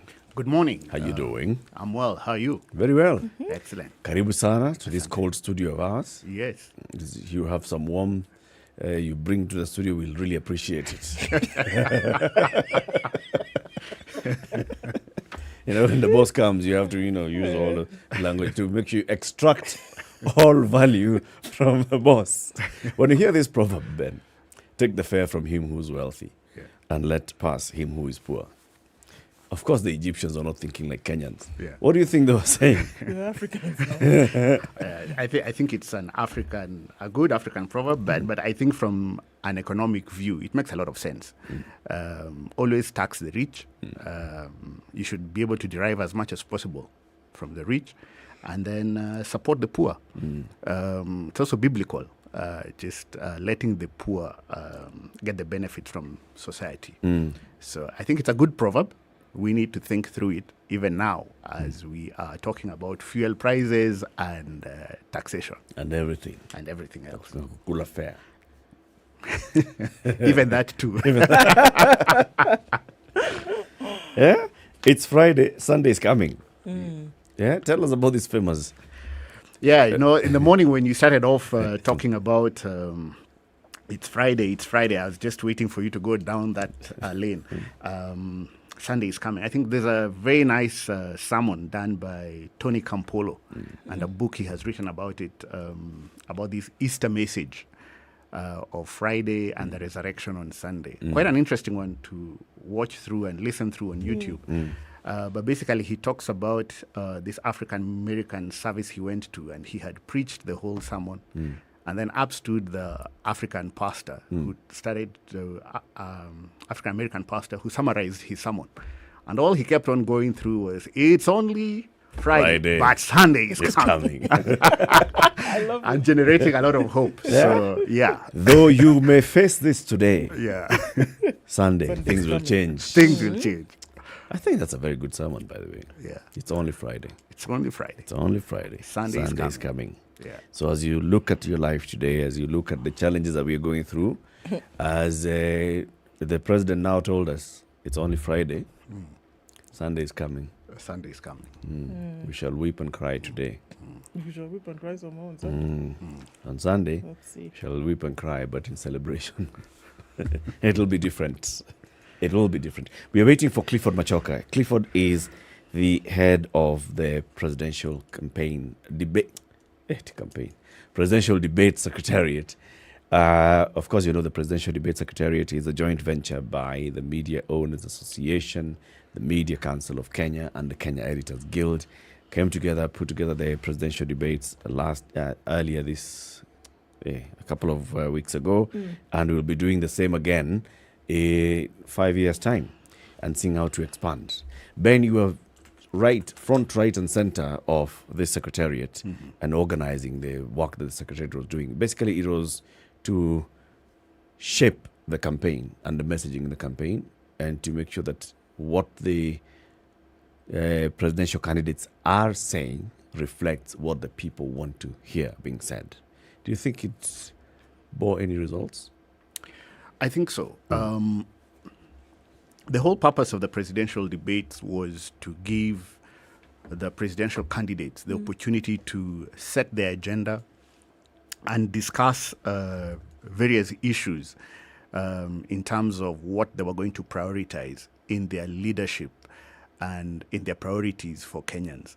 So each and every one of them, we had the governor's debate for Nairobi, for example. Then we had the running mates debate. And then subsequently we had the presidential debates. Whereas one can argue that around 8 million people did not turn out to vote, that would be a different conversation in terms of what we need to look out to and ask ourselves different conversations. However, in terms of if you now look at the winning candidates, so now we have a president, could we argue that perhaps the conversation on the economy may have been much more well articulated, and perhaps that's why he won. So it gives us an opportunity to also go back, review, and evaluate as to the impact of the debates. Again, you do remember that he did attend, the president did attend the debate. Yeah. Azimio did not. So again, one should be able to look back and say, did it have any impact? Is there a selection criteria? So we have what has occurred. We just need to look back, reflect, and see whether the debates have an impact in terms of engagement with Kenyans. I mean, are we looking at a situation whereby, look, because I think many could argue that this last campaign was probably more issue-based than campaigns have been, let's say, in the last 3 or 4 cycles. So here was an opportunity to elevate those issues and have them talked about. Would we say that now, I mean, even now, after a new president has been inaugurated, we're looking at issues, whether we are looking at fuel prices today, whether we're looking at the state of the economy, having conversations about credit, having conversations about education? Would it have been a proper pathway into who was going to articulate this as a president by having an elevation of those conversations, during the debate, for example? I do think so. For example, if you look at just the decision of the president to remove or to discuss the issues of the fuel subsidy, the price increase that occurred 2 days ago, and the conversations around it. That shows that Kenyans understand the economic issues and the impact. Okay. Now, as to the timing, one can discuss that. Now, today's headline talks about the conversations that occurred around this whole issue of fuel subsidy. So indeed, what one can see is greater conversation, greater engagement of the society on things that affect them. So indeed, the campaigns were much better. The bottom-up economic model seems to have picked up and resonated with a bit of the population. So you can say that that was discussed. The other issue, which also the president picked up on CBC, has been topical. There is lack of clarity in terms of what will happen. The junior secondary school, how many classrooms have been done? Are they ready? How is the transition going to happen? So the whole issue of CBC affects a lot of families today. And so there's got to be clarity. And I think it was good for the president to say, okay, we're going to get a task force. We are going to have further conversations on this topic. But that shows that indeed he picked a couple of things that Kenyans felt were critical. And those were conversations that have occurred through the campaign period. So indeed, I think going forward, in 2027, there must be, or there would be increased refinement of issues. And that is progress to our democratization process. It is progress for us as Kenyans in that now leaders would be looking at things that are very specific and measurable that affect Kenyans and how to change that. I think also just looking at how the campaigns are covered and the questions that have been asked from the candidates throughout the campaign, even into the presidential debates and afterwards, there's a record of what somebody said that they would do if given the job. So now people are looking back into what did you say? What had you said about this? What had you said about education? What had you said about fuel prices? What had you said about taxation? What had you said about our debt and our debt burden? What had you said about devolution?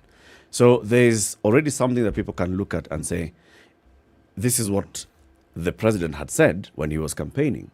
This is the manifesto that he had presented, and that manifesto has actually been shared. So in fact, what has been happening in the last 1 week is people have been asking, do you have a copy of the manifesto? Do you have a copy of the manifesto? People are actually reviewing what had Ruto promised. And so that helps to hold these leaders accountable for this is what you promised. We are looking to see whether you deliver. It moves us very many steps ahead as a democracy when you have something to hold people accountable for. If you just think about not the 80s, let's even look at the 90s and the presidential campaigns of 92 and 97. A lot of it was Moi out. And not much substance beyond Moi out, then what? It is Moi out, we need to change this thing. Kanu needs to go. Kanu has been here for too long. Kanu is just the evil. It was that. And what else do you do with the economy? Not much conversation.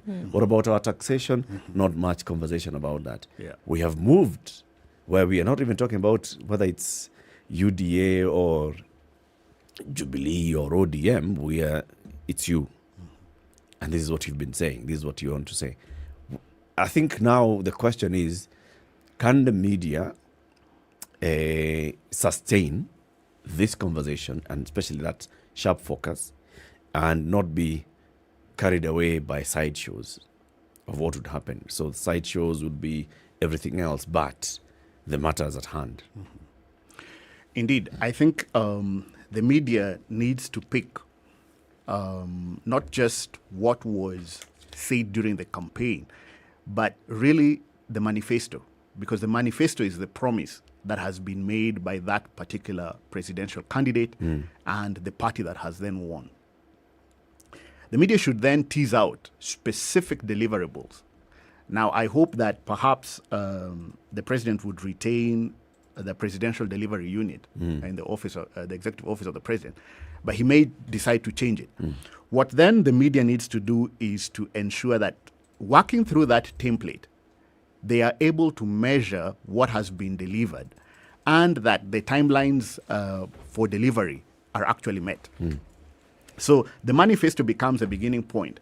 Again, one of the things that the regime would always have to face is that there are specific laws and regulations which then they need to align their manifesto to. So that may change in terms of timing of certain deliverables. However, it is the media's duty to be able to get that manifesto, develop a very clear template, and then out of that template, generate a measurement tool that then says, in the next 100 days, in the next 1 year, what will be achieved? I think the other thing that the media can do successfully, we do have the State of the Nation address, you have the State of the County address. Now, all these things should be broken down so that then there are clear questions to hold the leaders accountable, so that it's not just coming to promise. One of the things that we find very easy in Kenya is promises are made. Okay, so speeches are read, budget speech is read. The question that we should be asking is, so what did you do? Okay, if you look at some of the counties that received billions of shillings, now as new governors are taking over and going and looking at the hospitals, you're wondering what the story is just not there. You know. Damaged vehicles or unused vehicles in the parking lot, hospitals with no medicine. And there are specific questions we should be asking. Okay? What did the previous governor do? How much money did they receive?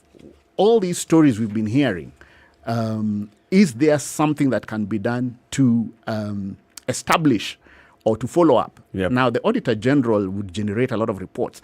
Maybe perhaps we need to start asking deeper questions and consequences. So proper interrogation of the Auditor General's report, not just waiting for it to go to Parliament and then we pick it up from Parliament. Precisely. And a couple of the governors who are now lining up for other positions, the ones who finished their terms, again, if they didn't deliver, why give them anything extra? They should just be let to go home and retire and find something more to do in the community if the community welcomes them. If the community indeed wants to engage with them. Clifford Machoka joins us. Clifford is the head of the Presidential Debate Secretariat. Good morning. Good morning, Eric. How are you doing? Good. Yeah. Karibu, here we punish people who come in late. Foleni. Karibu sana though. We've started a conversation and this is, looking back at what the Presidential Debate Secretariat was set up to do.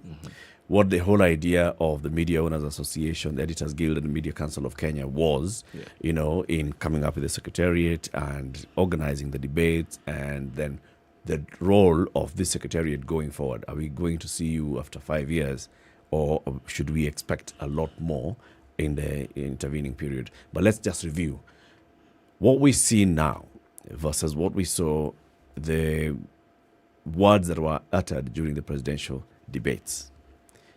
Do you feel that it had an impact on the election? I think definitely yes. I know there's been a lot of talk around that debates might not really have an impact on any election. Therefore, sometimes it could be a PR exercise, or sometimes it's one of those good to have for a democracy.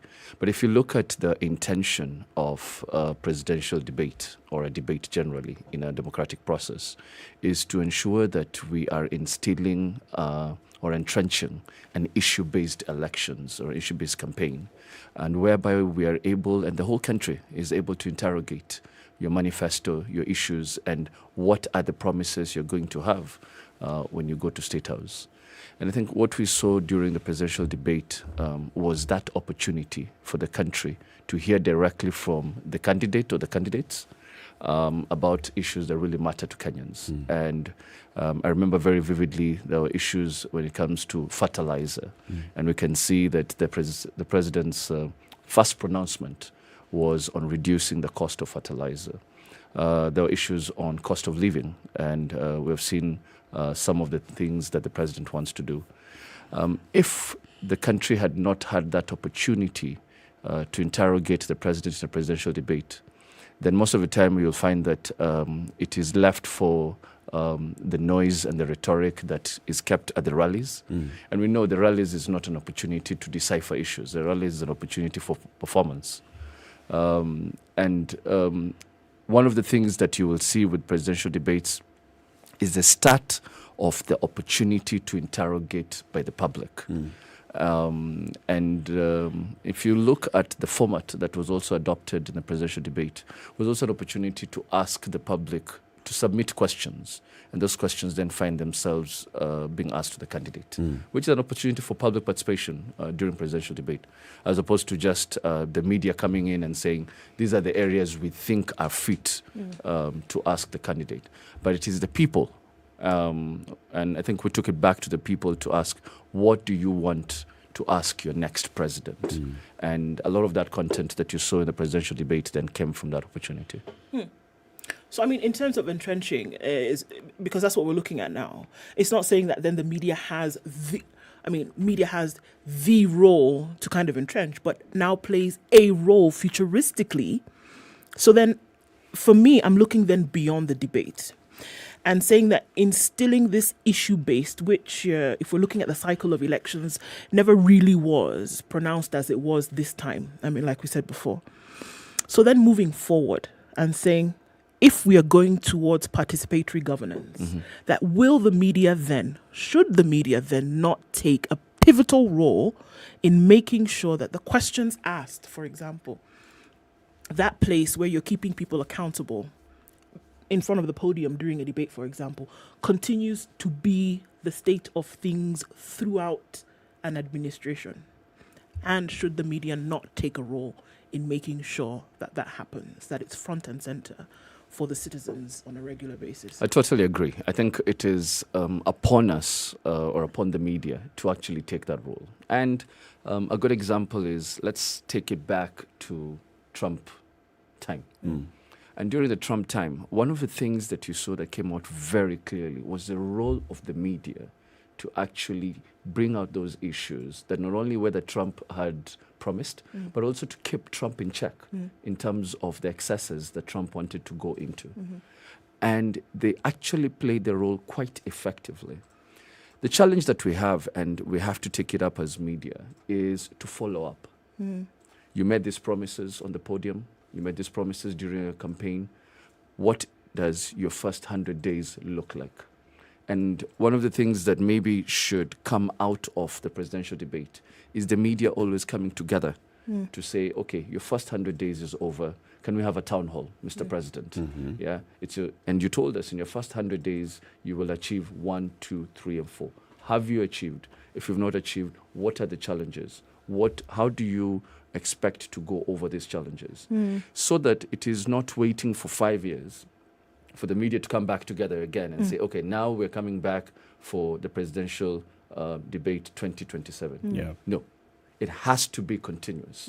And hopefully we have developed, and we're developing that culture of the media always coming together to play its role in participatory democracy and participatory governance, so that you're not living it every 5 years, but you're doing it in different junctures.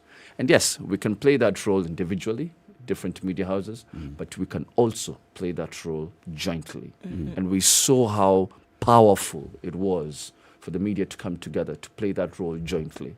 And hopefully, we should be looking at a situation, and I'm hoping that maybe as we move along, the media will always come together, that His Excellency's Ruto's first 100 days, we should have a town hall. And we've seen this in different democracies. After your first 100 days, let's have a town hall, let's have a discussion. Maybe every year or every half year, the media should come together again to actually interrogate, where is the state of the nation? Where are we on the promises? Where are we on your manifesto? And how do we take this forward? So it's just basically holding the government accountable. And I think it's a good idea when the president, in addition to the president addressing the country through parliament with the State of the Nation address, which is a constitutional requirement, then also taking that out and having a conversation with the public. Where he's being posed, when the questions are posed to him by the media on, so this is what you say you've done in the last 1 year. But how does that measure against what you had promised to do? Because the promises we can tell through the budget, the government's intention comes to parliament through budget. This is what we intend to do. So holding them accountable. So this is how much money you wanted to spend the last year, 3.6 trillion shillings, and 200 and X billion shillings was going to development. And these are the areas of development. Where are we? You're asking for more money in the next financial year. Are you going to get that, Ben? Yeah, and I think once we develop a culture that is not really confrontational in its structure, then and also embrace what the Constitution requires, so that it's not just participatory, is that accountability is required of you as a leader. Stewardship is required of you as a leader. Then, as Clifford has said, having a town hall after 100 days is one which would be a good thing, encouraging that reporting back. This is what I promised, this is where I am at. And also confronting some of the challenges. As I have mentioned, the moment a new government comes into place, there are lots of things that you've got to align with the law. And so the first 100 days could just be setting up. And there's no problem. There is really no problem coming out and saying, okay, I promised all these things. However, this is where we are. It's work in progress. However, after the year, if you have a good conversation on the state of the nation, that would then measure progress pretty well. And also just bringing the reality, sometimes as Kenyans, we have very high expectations that something will change overnight. I mean, that won't happen. So bringing the reality, I'm sure once this government goes in and looks at the economic situation and then determines the state as it is today with their promises, and then develop a journey, there are lots of things that they will have to change. A lot of things they'll have to change. And so just communicating that reality back to Kenyans and saying, guys, some of these things will not happen like yesterday. You pay your unga, it won't just come down. Okay? It's going to take some time. Now, that reality is what we need to work through. However, I think also that the media then needs to be very strong and robust. When we came together for the presidential debates, we saw how Kenyans were hungry. The numbers show how people were following up and watching the debates. So it shows that Kenyans are really hungry for the information and are eager to participate. So we can only do justice by ensuring that we come together and deliver this to Kenyans. Secondly, as media houses, we could also tell the story of success. I mean, just going out there and covering some of the stories of what has really been accomplished. Because sometimes we don't tell that story very, very well. They're always looking for the negative. We are looking for the negative. I mean, if you look at the previous regime, a good number of us don't just appreciate the road network. You can now drive almost anywhere. Okay? That story is not told with a credit that one would really appreciate.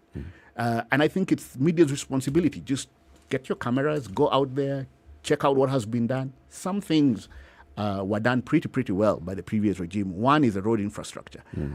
We may not be happy with the debt that was accumulated, but on the ground, kuna barabara. There's a road.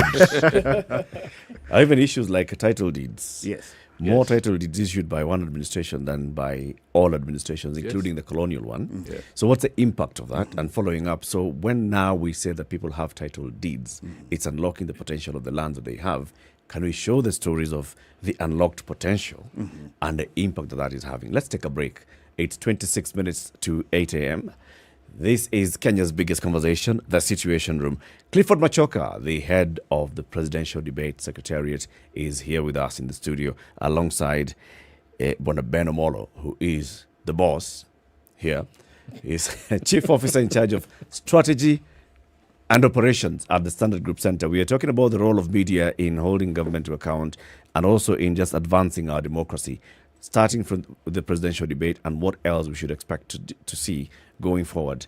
County 49 is one of those counties that have everything. They have a County Integrated Development Plan, the CIDP.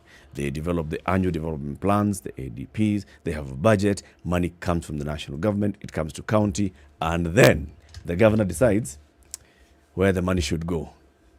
And it goes to his pocket. Two of them. On its way to the people. It's just that it gets stuck in the pocket for a bit and the people get uncomfortable. You can watch this 4 episodes so far on Showmax, available for only 760 shillings as the starting package, and you get to see County 49 plus all the other shows on Showmax. Very, very good Kenyan production. Good morning.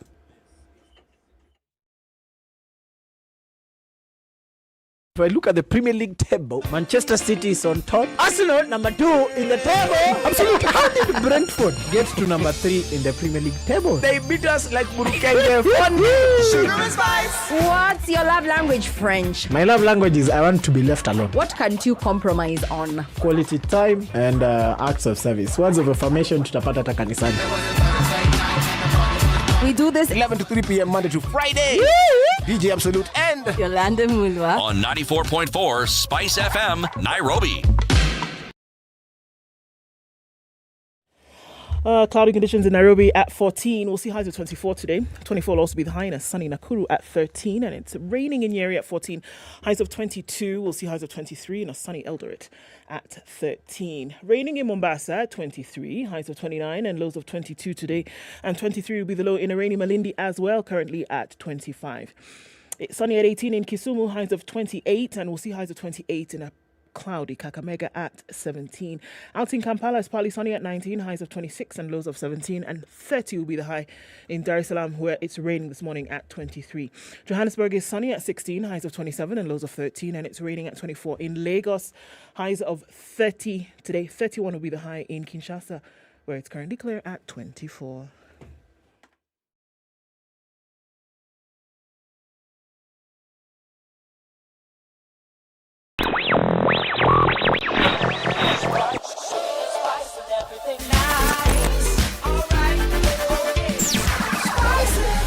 All right, Spice up your life. Traffic hour is what we're looking at now. Coming off Raila Odinga Way and touching on Gong Road. Really busy traffic this morning. Naivasha Road's been doing that thing the whole week. And there we see it. Quite some traffic touching on Gitanga, Ole Tok Tok. And then going out towards, if you're going this way, James Gishuru, and the other way, coming out at Zuma Springs. And it then touches on James Gishuru, which, by the way, is an absolute mess today. You're touching Waiaki Way, going out in towards the city. You can use the Red Hill Link Road, but then you're going to get stuck up there at some point. We've got traffic coming out of the belly of Gigiri, through Limuru Road, out towards United Nations Avenue, and that's a complete mess. Coming off of Kiambu Road, in and outbound traffic is bumper to bumper. It's doing the same thing on the Thika Superhighway. And then coming into Muranga Road. So yes, traffic is pretty busy this Friday morning, but let's keep our wits about. Tell us what's going on where you are. Trying to keep things moving this morning. Let's talk on SpiceFM KE on Twitter.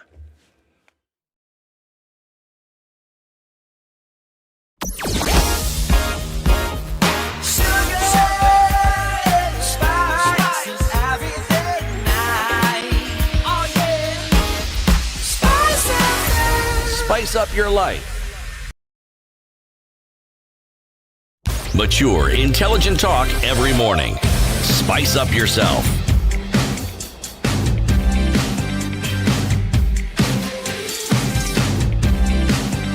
Mornings done right. 94.4 Spice FM. KTN Home and online. Our guests this morning are the bosses. The boss of the Presidential Debate Secretariat, Clifford Machoka, and the boss of the Standard Group Operations, Ben Omolo, here to talk about media's role in pushing and advancing our democracy. A message to you, Ndu, from a friend of yours called Victor.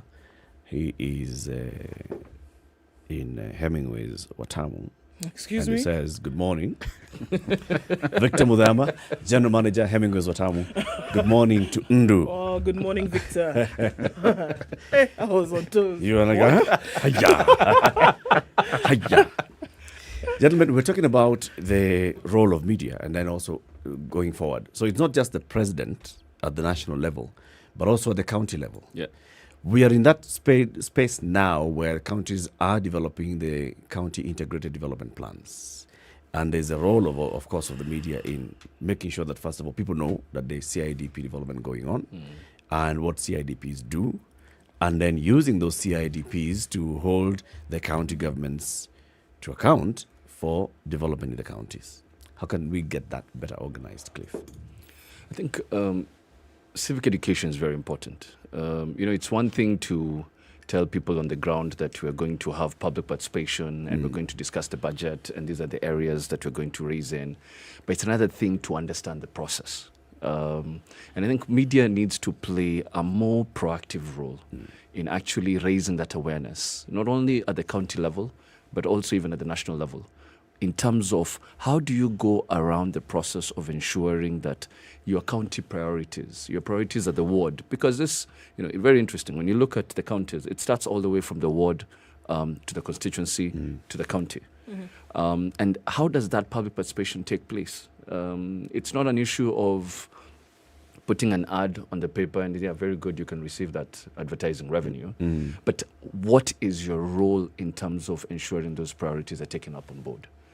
And it's not only an aspect of public participation, but it's an aspect of civic duty on the part of the media to raise that awareness. Why? We now have new administrations.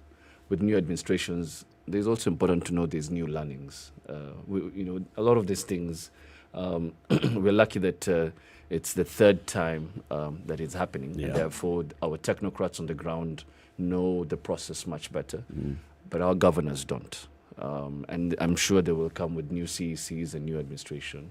But our role as media could be to provide that opportunity for the public to understand that process. Also, bring out some of these priority areas. Because if you look at in all our platforms, we actually have a county focus. We have a county focus on the print. We have a county focus when we report on news. We have a county focus even on digital. And bring out those issues so that those issues then, whether I come from Bungoma but I stay in Nairobi, I can find a way of participating back home and raising those issues. I don't know if I'm thinking in terms of that heightened acquired responsibility. I don't think that there has been a historical abdication of that role. I think maybe there's just not been a grasp of the awareness of just how much of an impact that we then can have when it comes to getting the citizen side to really think about their participation in this. That indeed, we normally wait until the 5-year cycle comes to an end and then we start asking the questions all over again and start pointing the fingers, whereas we could have had an active role in making sure that people are front and center when it comes to these issues. That indeed, you said on a podium before millions of people that you were going to do 1, 2, 3, and this is the manner in which you were going to do it. Now, as time goes by, the citizens may not know, all right, okay, this is the way in which we can. Is there a town hall? Can I trot on over there? But if it is in your face on a regular basis, then you know, okay, guys, we can actually be involved in this. We already know that there are certain areas in the country that people are taking their leaders head on and they're saying, look, first of all, even before the election, what is it that you're going to do? Can we hold you responsible or accountable even before you go to the ballot? We know that there are some like that, but can it be that you almost create a movement where the media then is the leader and really saying, this is what's happening, guys. What are your thoughts on it? Can we get to that point, Ben, where we actually say, more than anything, the people will know exactly what's going on. They will ask questions because the media was directly involved in making sure that that was it beyond just, splashing a headline every day. Yeah, I think we can. Leadership is really a trust that's given to these leaders. The Constitution talks about things such as servant leadership. If you get the tone of the 2010 Constitution. And so accountability must be something which is required of the leaders.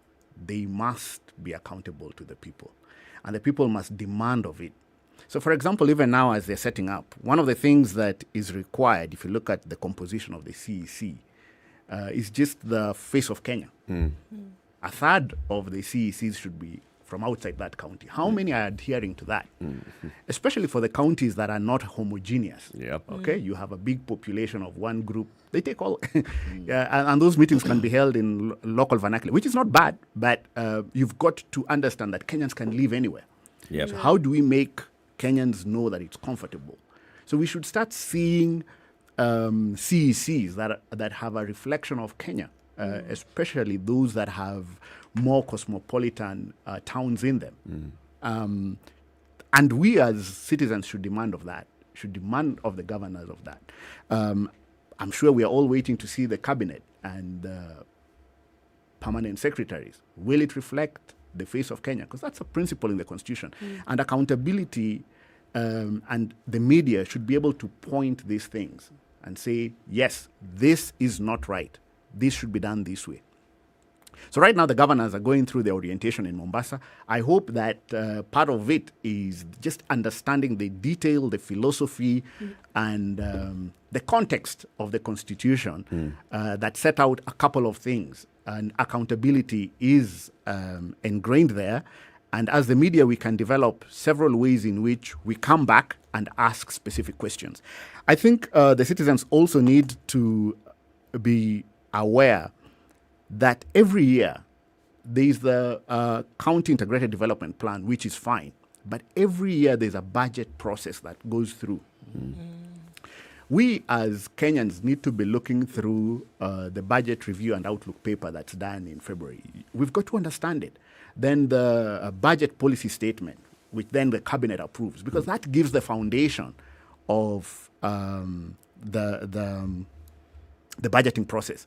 So, for example, right now, because the budgeting process has already begun, it would be important for us to look at the supplementary budget that the new administration would bring to bear, because that's the only time or the window they will have to rejig the numbers to prioritize what they need to achieve. Because already the budgeting process is going on with the previous priorities of the previous administration. So the supplementary budget that will be coming in would be the critical one that we've got to say, okay, fine, now this is the Ruto presidency that is starting to shape. And so we need as media to look at that supplementary budget with better emphasis and then tease out the real issues, because that will be where then he's prioritizing what he wants to do, because he will definitely change a couple of things.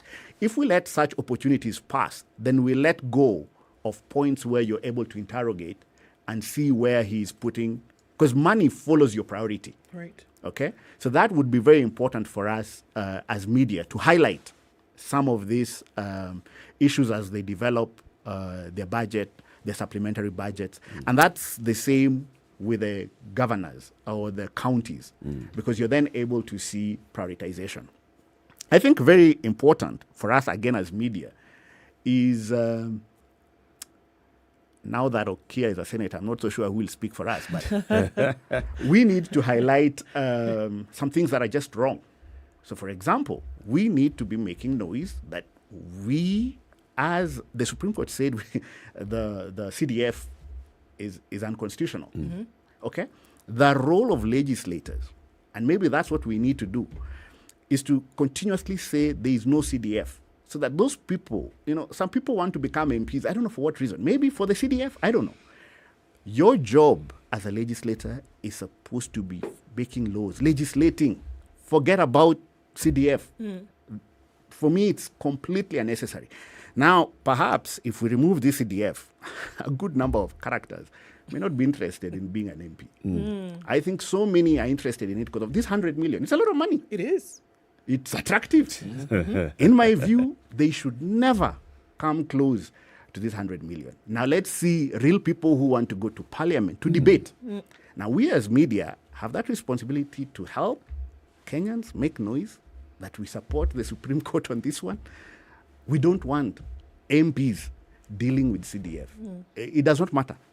Whatever version they come up with. Of course, they go threatening other institutions, but we need to be on the side of the people. Sure. Yeah. And that's the thing, Ben, that, like you've said, they may go threatening other cadres of society. Do politicians actually see the media as an integral part of their development? I think so. And it's for the media to also... Are they willing to be answerable for anything? Or are there some areas where they would feel... Remember, this is a conversation that the media collectively had in 2013, 2014, when the communication laws were being introduced and being amended. Does that point to the fact that, those in power get to power and then this noise that's coming from the media is a bit of a nuisance? I think it's complex, but we have got to, as the media, stand with the people. I think in the long run, pushing the agenda of accountability, We see that Kenyans want that level of accountability. How we stand with the Kenyans and tell the real stories to just help us build the issue of trust, factual reporting. I think in the long run, the media will win. And it's not a battle. It's really a voice for the people. It's really a voice for society. How do we amplify what the people are saying? And ultimately, the leaders would have to listen because it's only the media that can tell stories. Now, sometimes politicians, when things are going well, they ignore the media. But when they're in crisis, then they remember us as the people who will then speak up for them.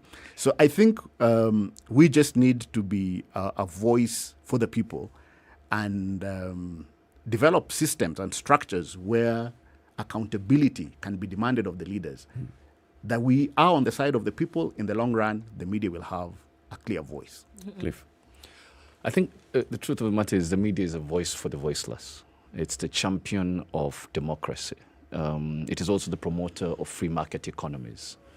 And the more that the media, hopefully we derive that power of unity from something like the presidential debate. And the more we go into this journey together, hopefully we should be able to see a more united media that can keep can bring out accountability and transparency.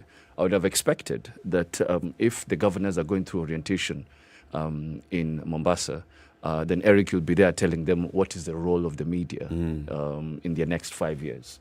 Because while you're going through orientation, it's also very important for you to orient yourself with what will the media come to do, especially in your county or in your area or in your sphere of influence. So that when the media comes and keeps you accountable, you don't come and say, Eric, I'm not going to give you advertisement. You're asking too many questions. You're asking too many questions. But from the beginning, when you start your administration, it's very important to know what is the role of the media and how can we work not only with the media, but also most of the time, if you talk to the governors or the previous governors, they'll say, I didn't know this issue was a problem in my county until you raised it. And I remember there's once we were talking with Governor Mandago, and he said, I didn't know we grow apples in Uasin Gishu until I saw what the media was saying about apple growing. And he said the next day I actually went to the farm. And because of that, I started changing my mindset. And that's the role that the media plays. The role of the media is not only to say, the really good stories, and I think that should continue because it's very important that we bring out the positive stories, but also it's very important that we spotlight challenges or issues that come out.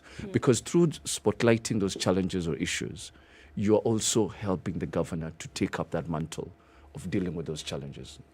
But I think, as Ben says, we spend a lot more time with the national budget. We do not spend a lot more time with the county budget. And, as we're moving as a country, you can see that a lot of focus is on the county because that's where real development is taking place. If you look at the devolved functions that are taking place in the county, a lot more people want to see how is my governor handling this issue. And maybe that's an opportunity for media to actually take a more proactive role at the county level. And it's good to actually focus on the county, on the national budget. And I think the media has done a really good job there. But now we need to go more and more on the ground. Every year the governors have a state of the county address. Yes, we can interrogate the state of the nation address at the national level, but let's go back and also start interrogating the state of the county address.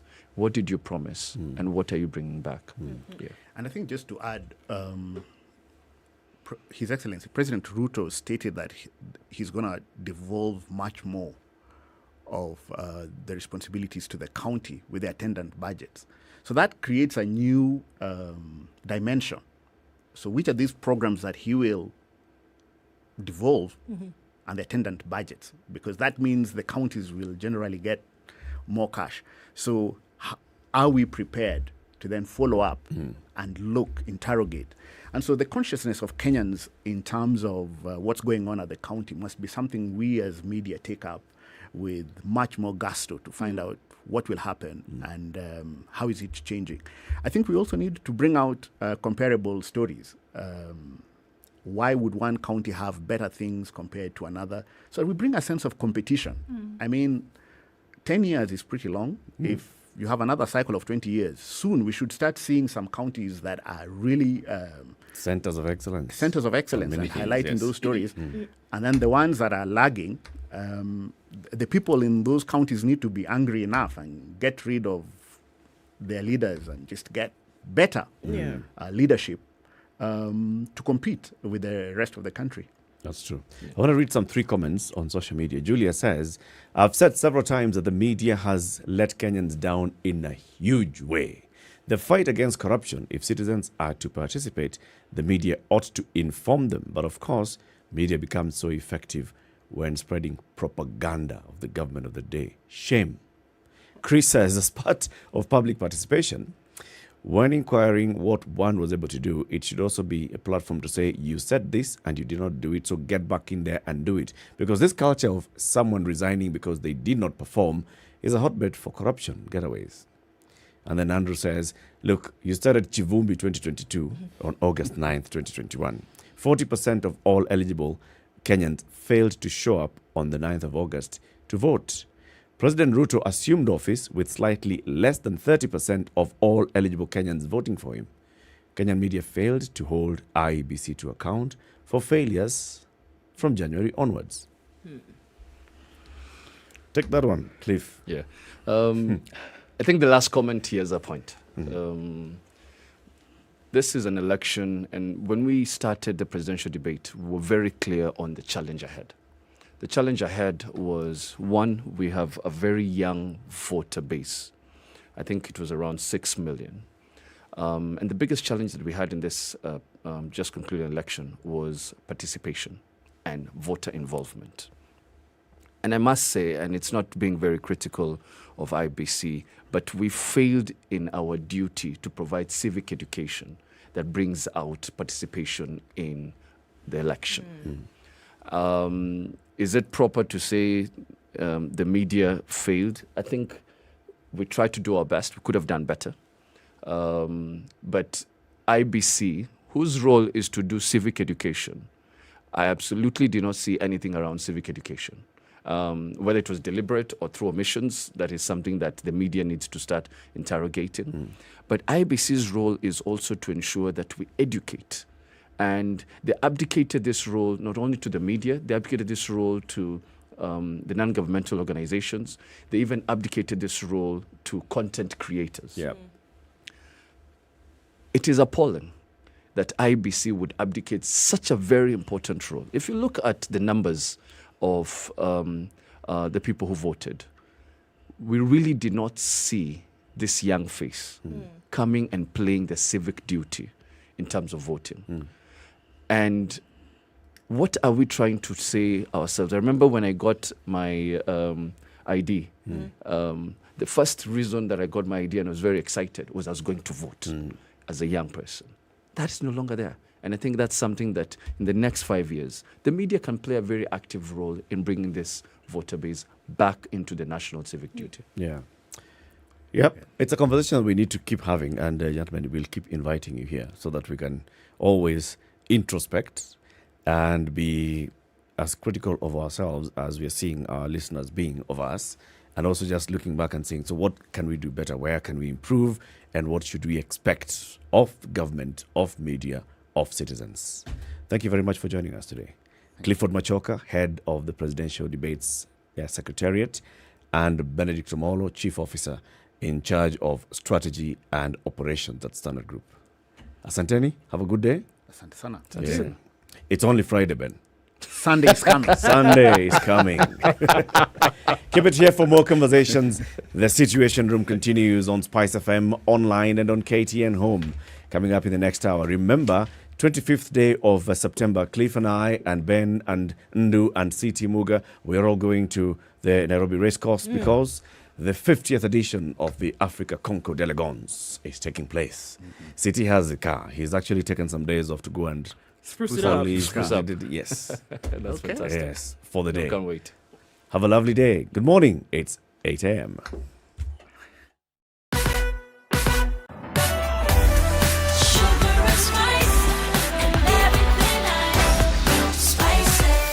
Spice up your life.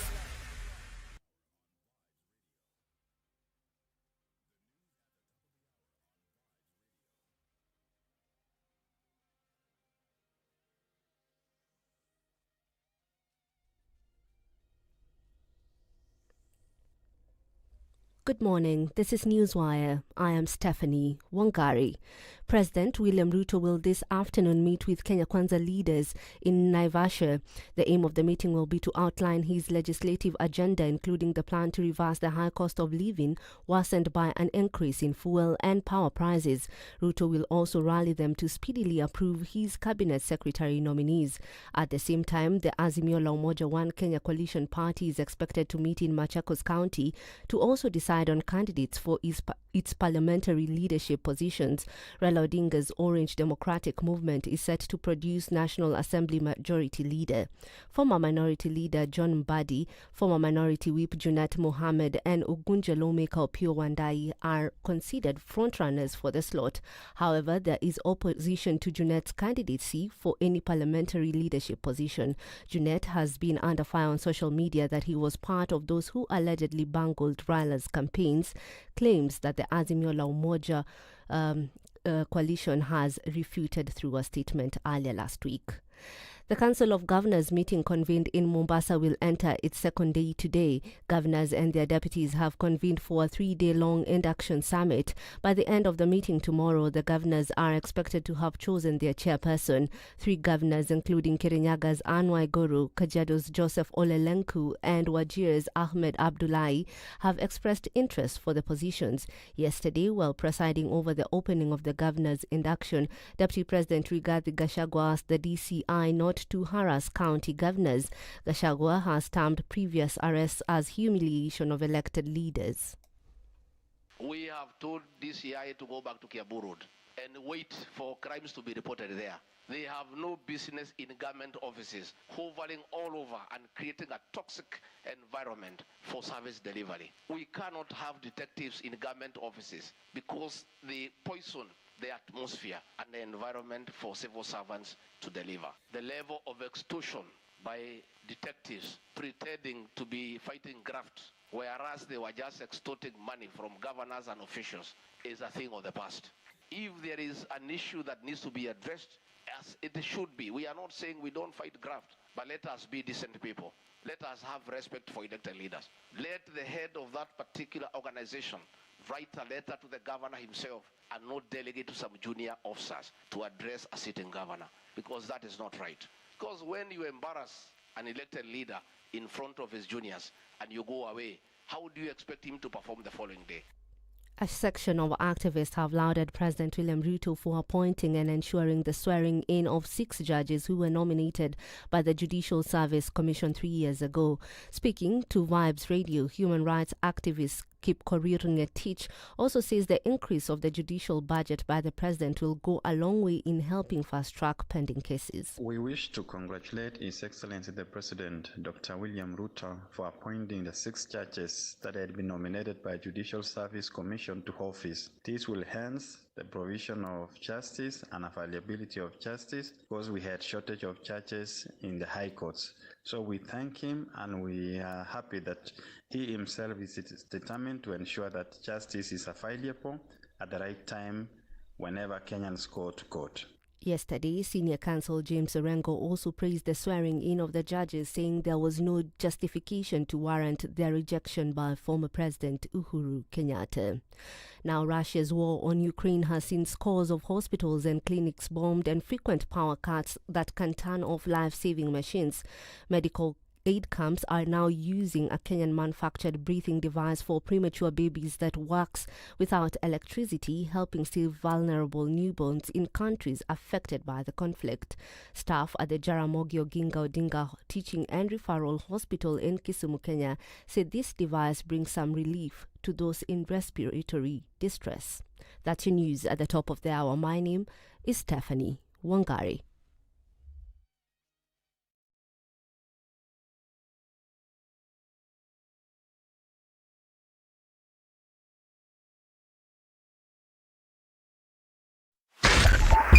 .5 Spice FM.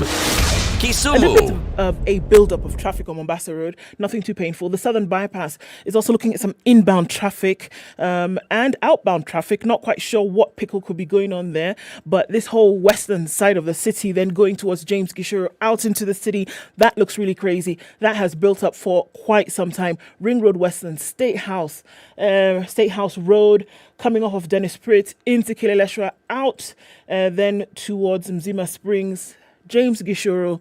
Okay, I don't even know. The list is just on and on. On the Thika Superhighway, also traffic is building up into the city. We're looking at it quite something on Kiambu Road. Limu Road, also pretty busy. We're in traffic hour proper this Friday morning, and things are at standstill at some points. Let's just take it easy. We should be all right. Let's talk on SpiceFM KE on Twitter, trying to keep things moving as much as possible.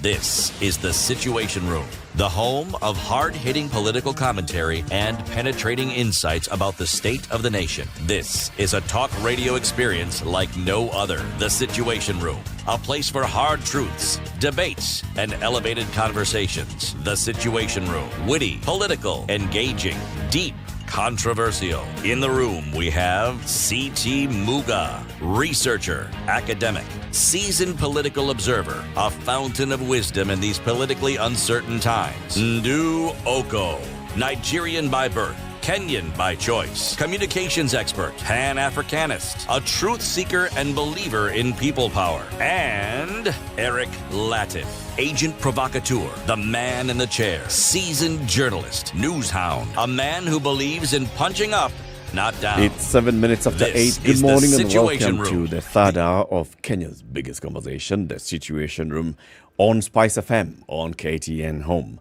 online on YouTube and Facebook. We broadcast from here to the world, wherever you're tuned in from, whether you're in the country or outside the country, in the East African region, in Central Africa, West Africa, North Africa, or in Asia, or where else? These are places. Antarctica. We also have actually somebody who got in touch with us. From Antarctica. In touch with us. Tuned in from Antarctica. It works very well. Our signal. It's strong enough. It goes to Antarctica.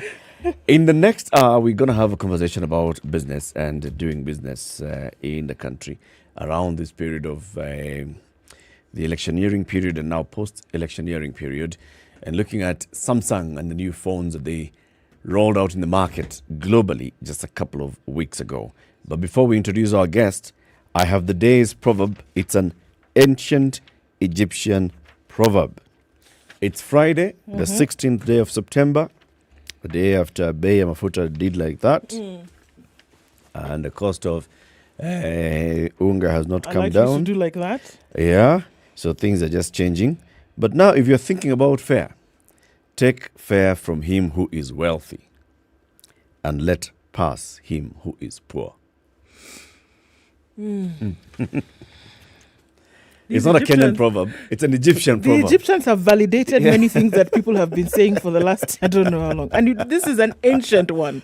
Validated in the present. Yes. Wow. Take fare from him who is wealthy and let pass him who is poor.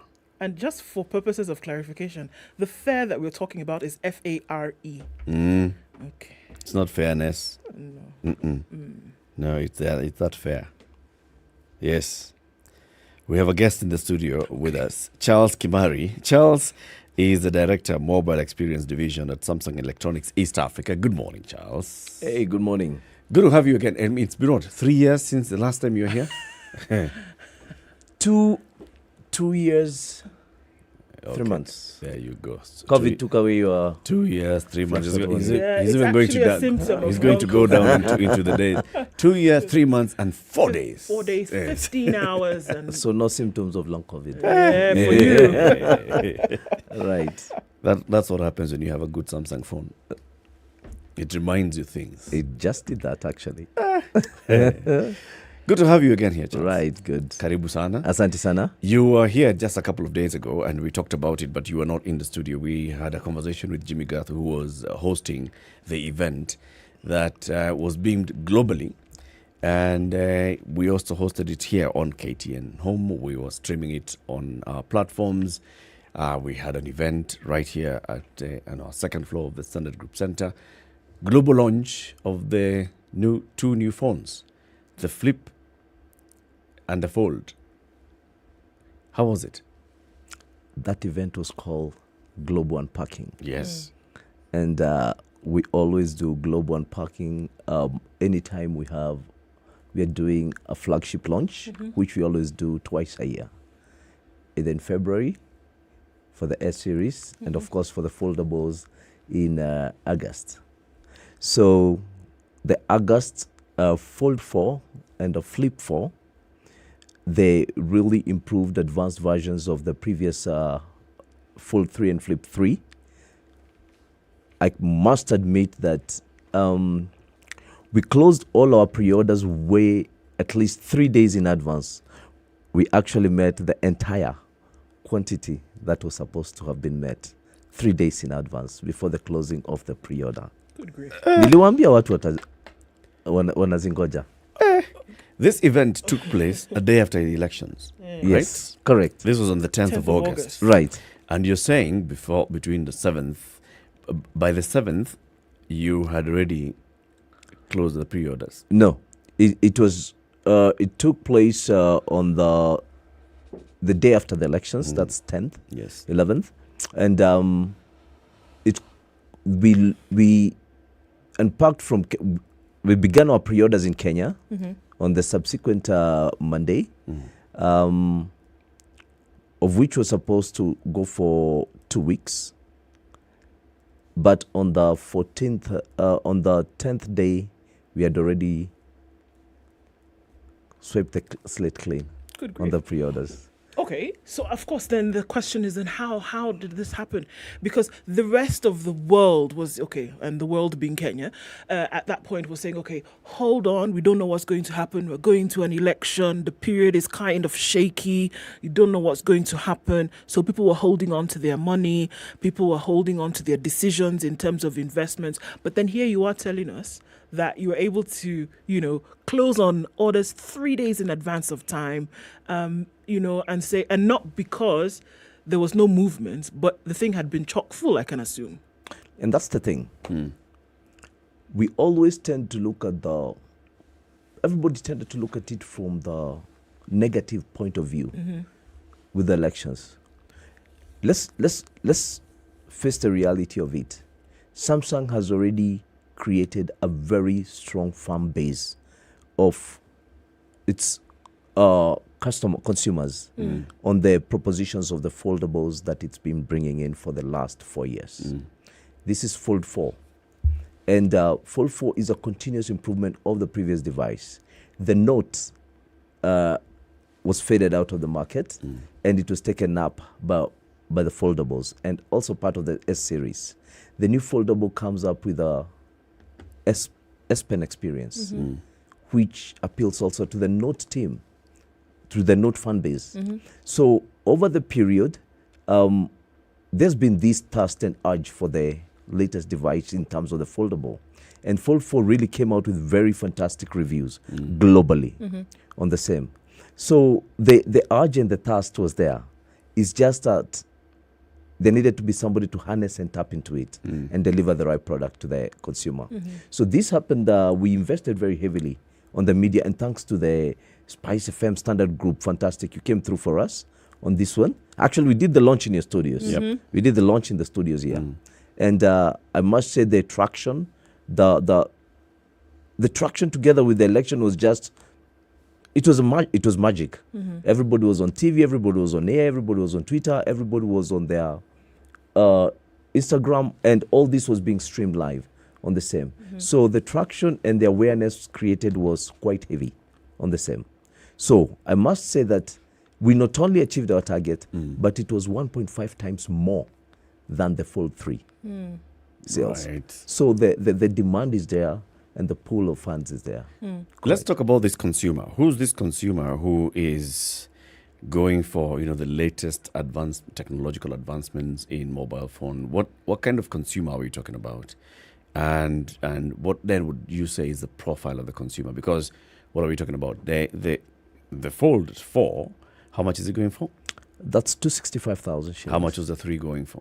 That was 252,000 shillings. Right. Right. And then the Flip? The Flip is going for 142,999. Previous time it was 138.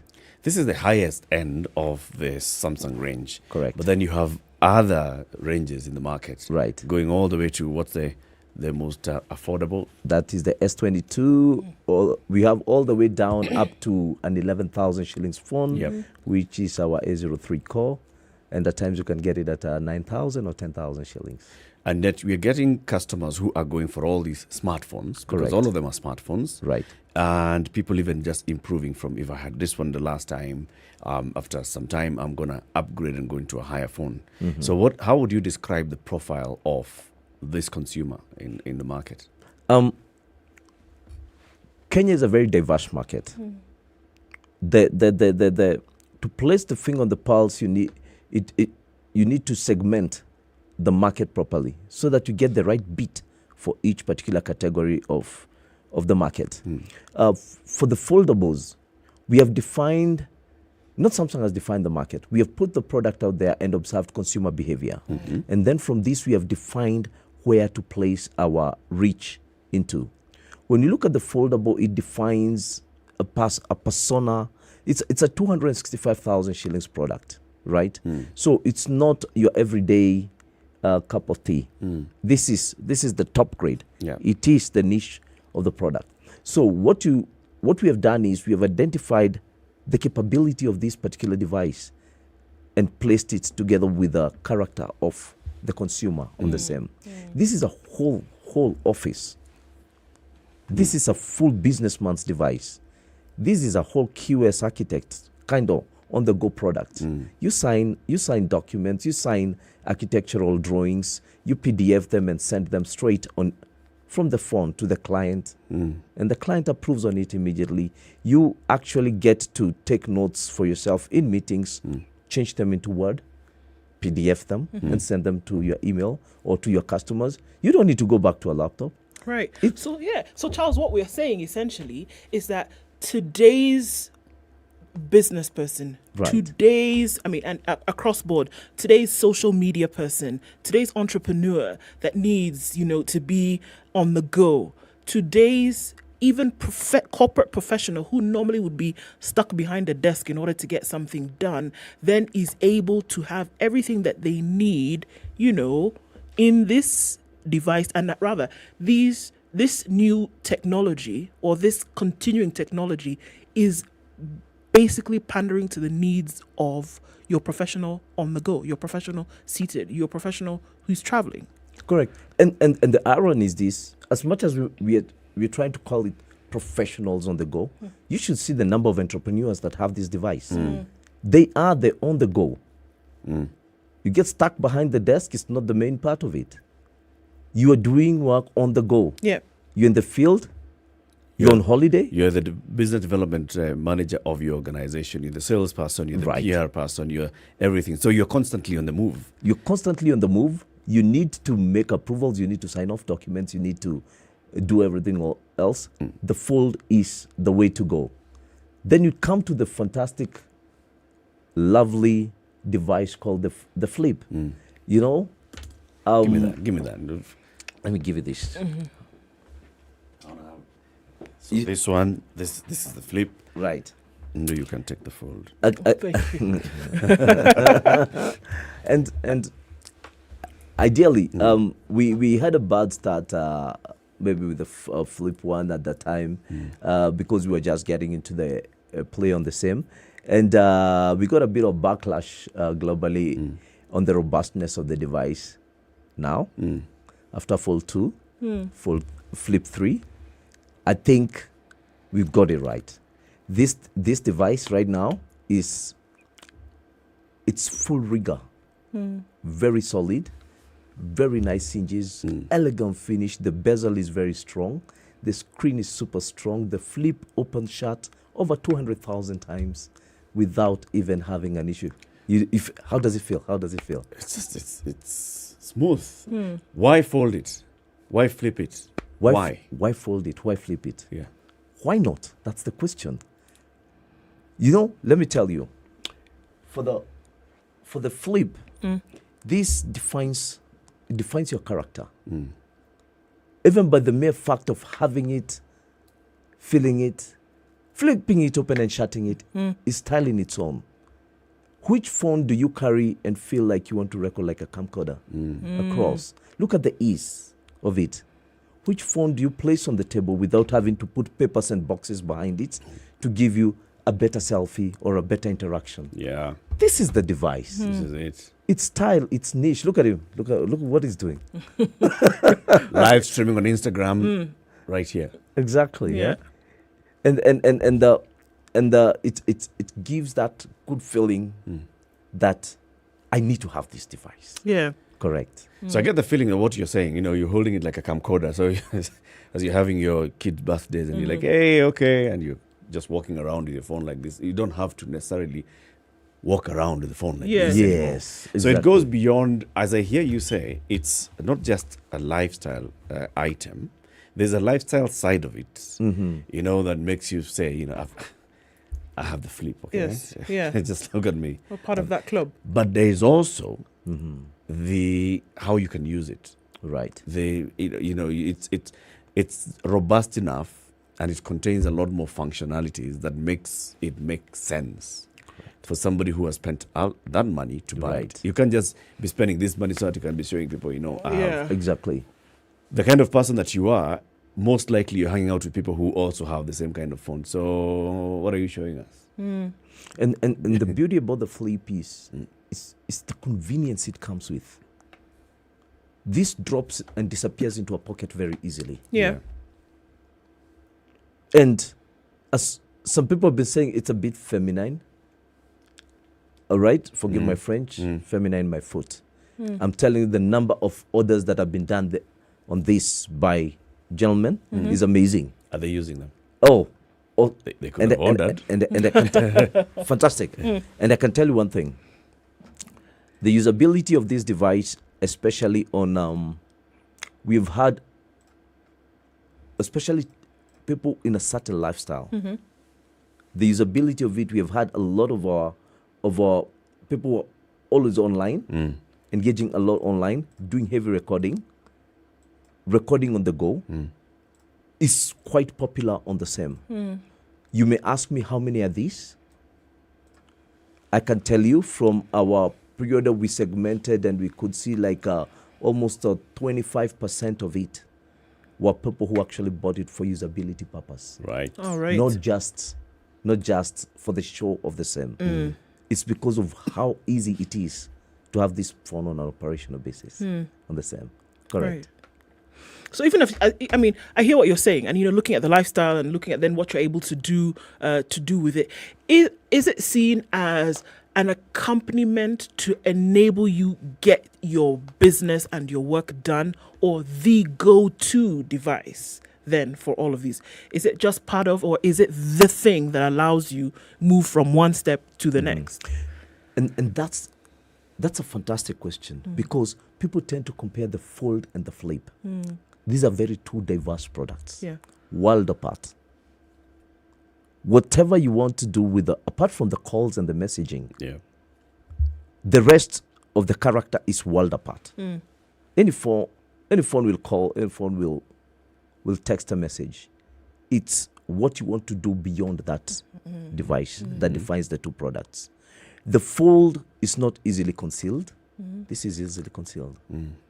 It's a big fold. is not necessarily bulky. It gives you a better view. You have a front screen view, and it gives you a tablet experience on the wider part. Yeah. So it allows you to engage more on the same in terms of if it's documentation, if it's emails, if it's approvals that you're doing. Now, when you flip it to the other side, the flip allows you the convenience of a number of items. That is pocketability, movement portability, convenience of the experience of the device in terms of photo, in terms of messaging, in terms of interaction. Because when you place it on the same, the top part comes a different screen, and you can have a keypad generation on the next. So they're two very different feels of the device on the same when you're taking it down to the consumer on the same, right. Coming back to that consumer, and you're saying, so Samsung is developing these products after observing consumer needs, consumer trends. How exactly do you take this information? So is it as I'm using my phone, you have this thing that is tracking the kind of applications I'm opening? Are you snooping on me, or do you have a suggestions box in your office? How do you know what I want? I remember I liked that part of the suggestion box. The last time I heard of it was... Haven't you been to a government office lately? I think you should open and see whether there's something inside. That's the first thing. But what under the bridge? We are very compliant with regards to the data regulation within the country. That's without a doubt. Our reputation is up there. We liaise a lot with CAK and also the regulatory authorities. I believe there was a bill that was passed early this year and last year, regulations on data management and control. We are up to par on that regulation. Now, how do we get all this data and the same?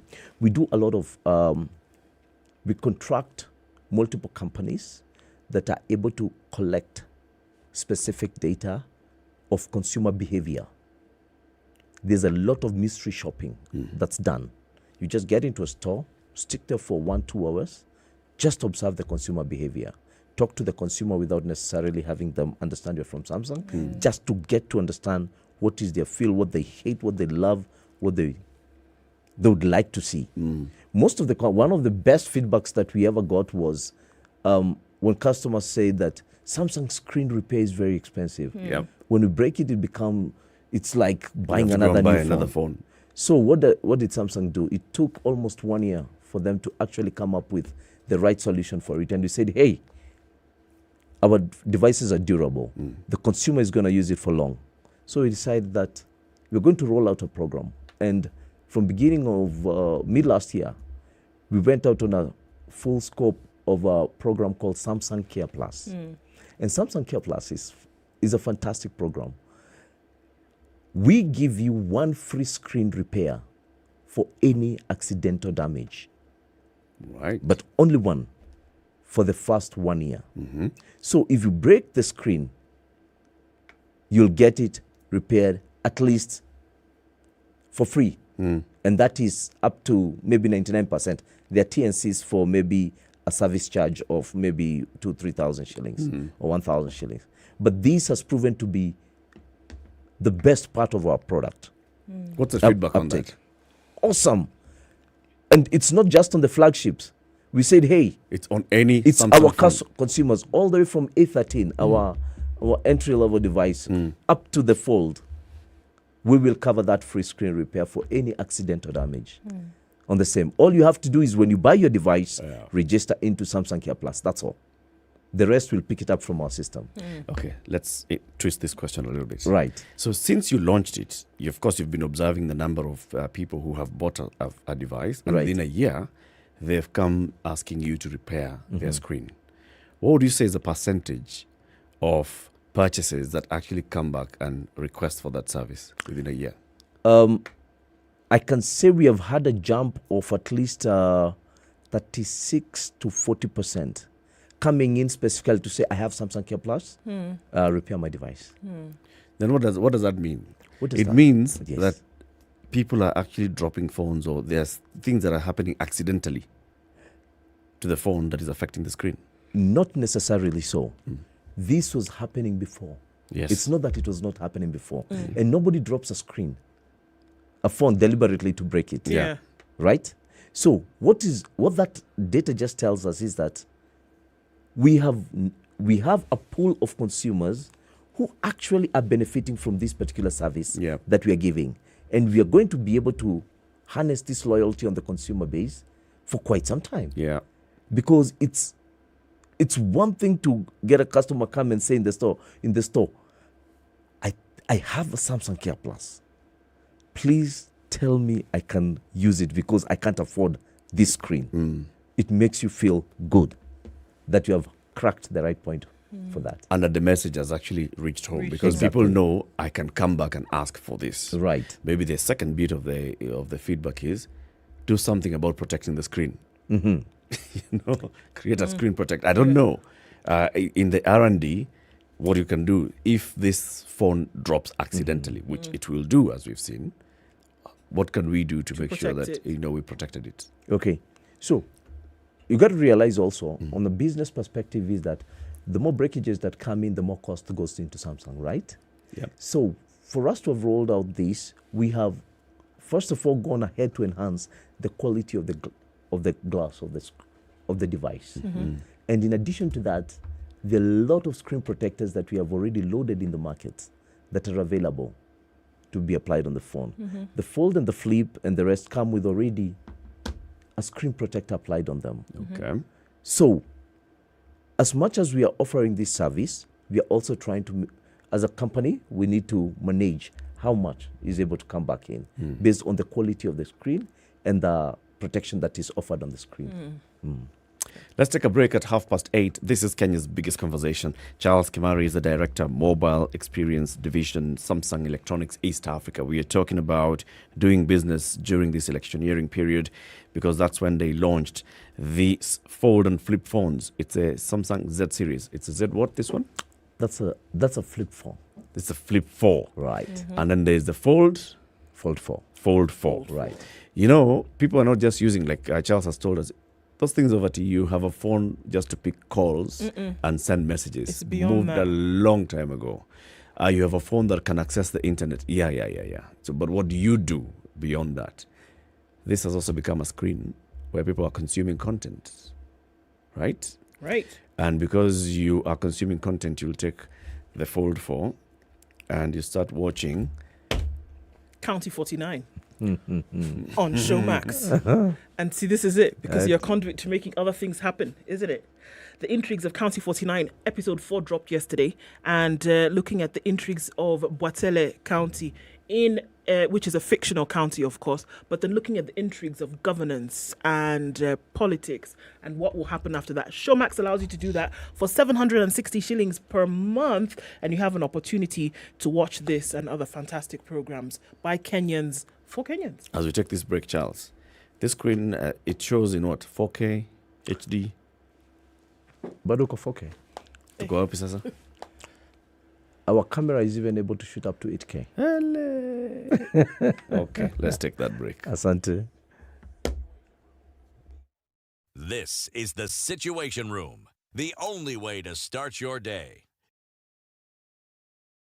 I know the sun is out in Nairobi at least. As you tembea, be careful. Manchester United are trying to sign anyone. Watch out where your children are. Please hide yourselves. Sugar and spice. I reached a point where suicide things were just going south completely. Something stopped me. Introducing Bwatele, County 49, a rich county where the leadership has failed its people. Justice and peace are elusive while violence sweeps through the county. What will be done to save the people of Bwatele County? Watch County 49 as our heroes and villains clash in an exciting tale of corruption, greed, love, and redemption. Every week on showmax.com. Are you ready, Nairobi? Big up Standard Group Radio Maisha. There's something cooking. Ladies and gentlemen. And we're about to serve you with a lot of greatness. Please welcome If you've got great taste in music, from superb Kenyan artists, an amazing palate, and into gaming, keep a lookout for an experience to remember from Radio Maisha. If last time was anything to go by, It's Crispy the Drama Boy. I'm so excited, it's already weekend. we're just warming up. We just getting started. This time, it's hotter, bigger, Still looking at weather better. conditions in Nairobi this morning. We'll see highs of 24 and lows of 14 today. It's sunny at 15 in Nakuru, highs of 24, and we'll see highs of 22 in a rainy Nyeri at 14. It's 16 and sunny in Eldoret, highs of 23. 29 will be the high in a rainy Mombasa, currently at 24. 25 and rainy in Malindi, highs of 28 today. 19 and partly sunny conditions in Kisumu, highs of 28, and we'll see highs of 27 in Kakamega, where it's partly sunny at 20. Kampala is cloudy at 20, highs of 26, and we'll see highs of 30 in a rainy Dar es Salaam at 24. It's 16 and sunny in Johannesburg, going to highs of 27, and we'll see highs of 30 in a rainy Lagos at 24. It's 23 and sunny in Kinshasa. It'll go to highs of 31 and lows of 23.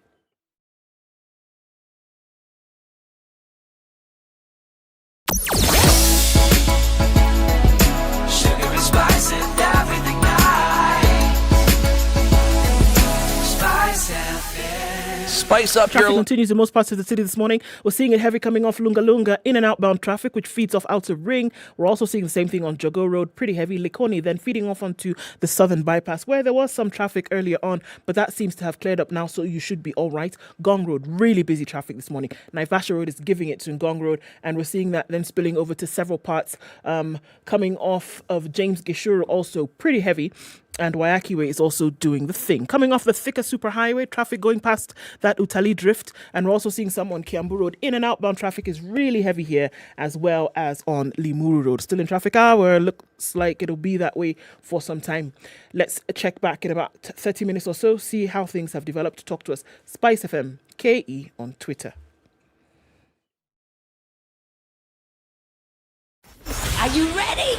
Okay. Spice FM. Mature, intelligent talk every morning. Spice up yourself.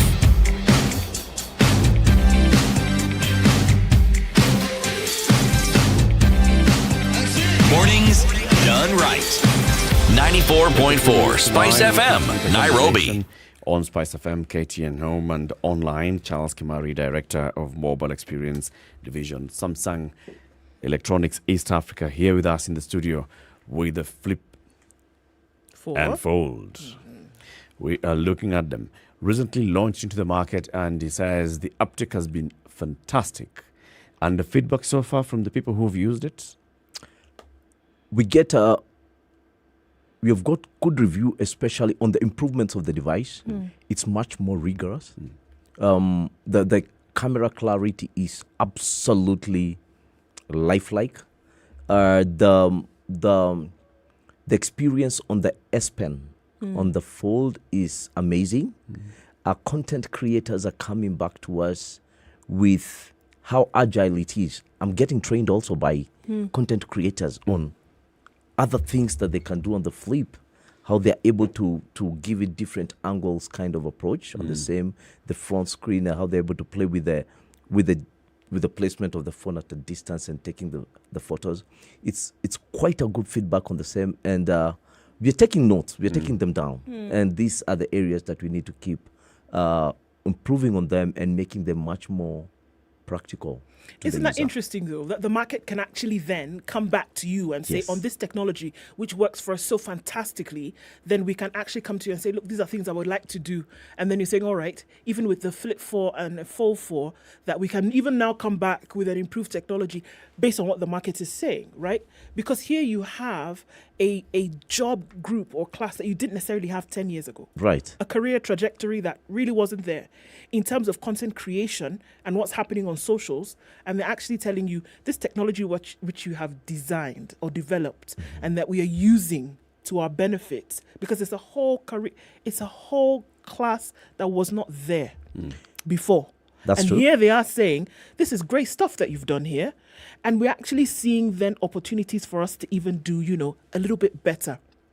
Isn't that serving as great feedback for you as well? I'm telling you, it's And that's what Samsung is about. Samsung is about the consumer feedback and behavior.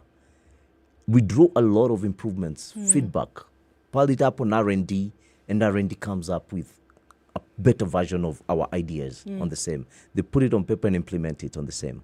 And this is what Samsung has been known greatly for, transcending to the lives of people. When we look at the extent to which we are getting a movement towards the daily life of people is, look at the Fold and the Flip. We have the the Watch 5 Pro that we've launched together with this device. What was it about? It's about improving how the lifestyle is about, your health check, just telling you everything about yourself on the same. And the Watch 5 Pro has proven to be quite something. We threw it out to one of our guys who climbs the mountain just to tell us how precise it is, how the precision is, and we are getting really good feedback. The accuracy levels are very good, and the speed at which it's syncing with the phone and giving you good analysis of how fast you need to run, how slow you need to slow it down. Or it's quite amazing, the feedback on the same. And this is what we call, this is creating an experience, a lifestyle experience and a life experience within the devices and the ecosystem of the same. Let's look at the entire range of smartphones that you have, right?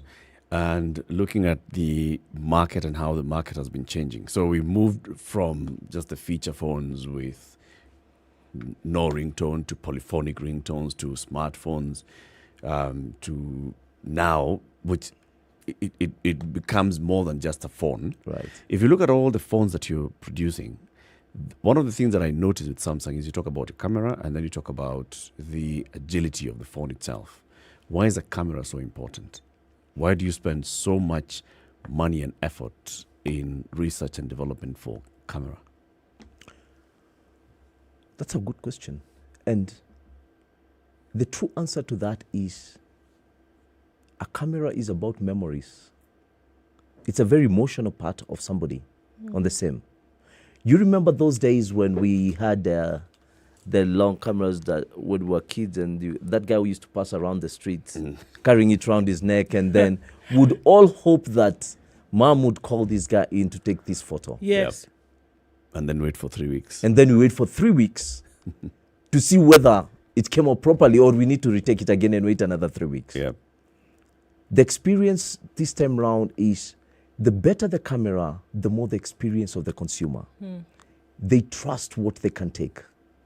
They feel comfortable with adjusting the levels to which they want the camera to. Some people are private, some people are public. You can be able to do that at your own discretion. It gives you vivid clarity and all that you want to do on it. You can take it 10 times if you need to. And it's on the go, it's instant. So everything has moved to the speed of light to an instant. You can share at any one time. It's fun. It's your plaything for the same. So it's all these piled up into one. So the camera is so important that every time a device is released, the version has to be improved. Yeah. And Samsung, proud to say, we have the best camera in the market of any device. And undisputed. Content creators have given us feedback. Media has given us feedback. With this device, you can actually go to the field, take your videos in 8K or 4K, so if you may choose, there's a function to choose 4K or 8K, file a report and send it to the studio. And they'll work on it from there. That's how powerful most Samsung devices are, and especially on the camera. Correct. Then the other thing would be, camera is one issue that is very big with every phone, everybody who's going to buy. The others are two, storage and battery. Why can't I store, with one camera, why can't I store 1 terabyte of data on the phone? Why can't my battery last 2 weeks? Right. Okay. Battery technology is one of the biggest innovations that if you ever crack the technology to make the battery to be the size of a page, as slim as a page, I think you'll bid for, you'll buy SpiceFM from your pocket to enjoy FM. Because that's what makes devices bigger. It's the size of the battery. It's the size of the battery is what makes them bigger. Samsung has managed to every time keep improving on the technology to make the devices smaller and smaller. The amount of power kept in the phone depends again on the size of a battery. If you have good technology, the battery remains small and your phone lasts longer on the same. So as time moves on, there's continuous improvement on this technology. But there's one thing that Samsung did some 4 years ago, some 3 years ago, when we launched the A series. We had done extensive research in the market, and Samsung had kind of a negative reputation on the battery. That was 3 years ago. And Samsung R&D and headquarters said, we will bring down almost all the flagship features to the entry level. Right now, as we speak, the battery size of our entry level devices on the A series is quite robust. You can go with it for 2 days straight. We've brought it all the way down the amperes. The camera has been upgraded all the way from the mid-tier to the entry level. So the camera from the entry level to the mid-tier, they're almost similar on the same. So, and this was an act of consumer feedback and consumer behavior towards our devices. And this enabled us to almost wipe out the obstacles that we are having on the way with the consumer feedback, negative feedback on the same. Yeah. Correct. I mean, even as you say this, and then talking about the experience, even as, folks listen and say, I want to, and this is interesting because it's gone from, I want to buy a phone to, I want to have an experience, with this device. And so the cost element also, I mean, we can't ignore that. The cost element comes into play. But I hear from what you're saying that then there's, just from looking at the camera alone, which creates these experiences for people, that there's an opportunity for you to have the experience, no matter the cost, you can also be part of this because you're looking at, devices across the range for which the experience is just as good across the range. And what you're saying is absolutely correct because we've passed the stage of calls and messages and texts and we've passed that stage. It's about enhancing that whole experience. How many emojis are you going to throw in on a device? How many night shots can your guys take when on a camping site up the mountain? You see that sunset and you really want to capture that memory. Yeah. How can you be able to take it with your 8K kind of shot? This is an experience. Not just carrying a device and putting it in your pocket and saying, I can call, I have this, I have that. Talk about it. See what it can do. How does it support your life? I think there's the other side of knowledge, all right? So Samsung has very good cameras, like you said. You claim to be the market leader in terms of camera and camera technology. But then the user does not know how to use this camera. How, if I take a photo with this phone, I take a photo with the other phone, they may just come out the same because Eric doesn't really know about lighting and all those things. Do you have any kind of training that you can offer? Just entry-level training where you can go in and get material. If you want to get a good picture of a sunset, this is how you can set up your camera, this is how you can set up your phone, how you can hold it. These are the features that you can use. Is there such kind of training that's available? No, we don't have the training. But we got this feedback and early this year, and we have deliberately taken steps towards it. How well do consumers understand and know our camera? Do they know how to use it? Do they know the plus point, how to set it to the next level? And I'm glad to say Ivy, our product head at the office, has been able to craft something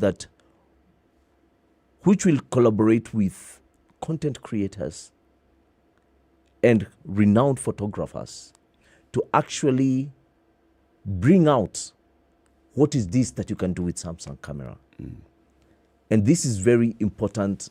And I take feedback from your end that, yes, we have this technology out there, but we may not have really communicated deeply with the consumer how to essentially use it to the depth.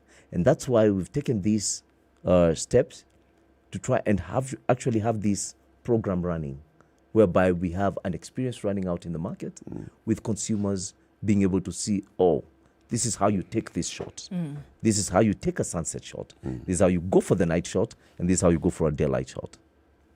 Knowing you, Charles, you are currently Director of Mobile Experience Division at Samsung Electronics East Africa. I can say that you're an expert on the mobile electronics market in the region. You understand this market, you understand the region, you understand what's going on, right?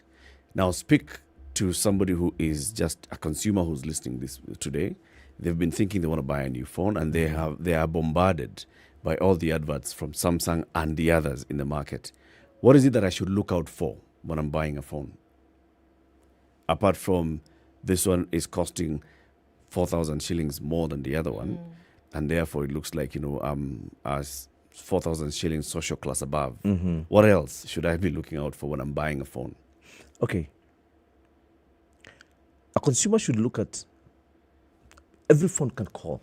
Basically, that's why it's a mobile device. Yeah. It can text. Okay? Yep.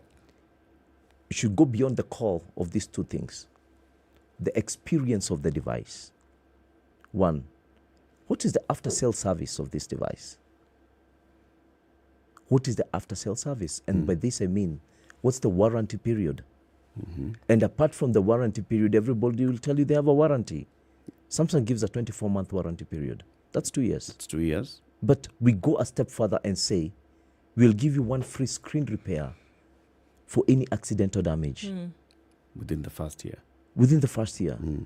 Number two, you ask yourself, what more can I do with the device that I'm buying that pertains to my lifestyle? Look at your lifestyle. Okay. And look at the device that you're buying. How will it enhance your lifestyle? We have seen a lot of content creators going for the flip in a very aggressive way. It complements their lifestyle. It complements their operations. We have seen other consumers in a certain lifestyle, they're in the sporting world, they're able to pair the ecosystem of Samsung. That is the gear, the Galaxy Watch, and the phone, and the earbuds. So when you're driving, if you're a long distance driver or a guy wants to run or exercise or do something while still listening to your music or receiving your call, you can still multitask with that particular kind of device. What's the flexibility of that particular device? If you're looking for a high-end premium device that is a workhorse, that is agile, that is a multitasking product, what would it be? Absolutely the Fold. So there are very myriad things that the consumer needs to look at to be able to do that. And in addition to that, for this part of from Monday, we are throwing a fantastic campaign through with the Fold. I don't know whether, I think Ivy will just bust me when I get back to the office for for leaking it out too early. Yeah. We're going out with the famous BTS's back blue tag sales. Normally attach it to Samsung. I'm announcing it here for the first time on the same. And we have a number of fantastic offers from entry level to the flagship devices. Yeah. But one of the best is the Fold. We will pair it up with the Watch 5 Pro. And it will come as a bundle, as one, as a package offering on the same. Yeah. The price is fantastic. I'll not go to that level for now. But go out there and get the device plus the Watch Pro. The Flip will be coming with the buds. We are giving you the latest buds on the same. So the pairing is absolutely fantastic. So we'd like to keep the trends running on the same. And this is what we are made of. This is what we do. Absolutely. I mean, just looking at then the embracing of technology, then the question is, I mean, we are here with all of this. It's cutting edge, that's for sure. The promise of what folks can look forward to, that say, it doesn't just stop here with this, that there's always something with Samsung that, people can look forward to, or then what is the assurance that you continue to give the market, even as you bring out these, not necessarily, okay, so give us something else tomorrow, but then what can they be sure of in terms of the assurance of technology, the latest cutting edge all the time? One thing I can assure is that Samsung has over 200,000 hardcore R&D team in HQ. That's not a small feat. We have the largest R&D. 200,000. Wow. Over 200K. People in research. Research and development. Wow. One of the largest globally. It's not child's play when we say we are collecting feedback and sending it back to HQ for it with guide and direction on what our consumers are saying they want. Yeah. We can guarantee our consumer that we shall continue to listen to them. We shall continue to be in the field with them. We want to bring the cutting-edge technology that enables them to make everything seamless. What's the next one? Maybe voice technology. Can you instruct your phone in a seamless way? There's voice technology. Yeah. Voice technology is there. But has it been enhanced to full capacity?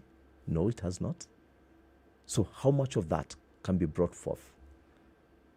So it's a lot of things. How much more can the watch be improved, the Pro, like our Galaxy Watch?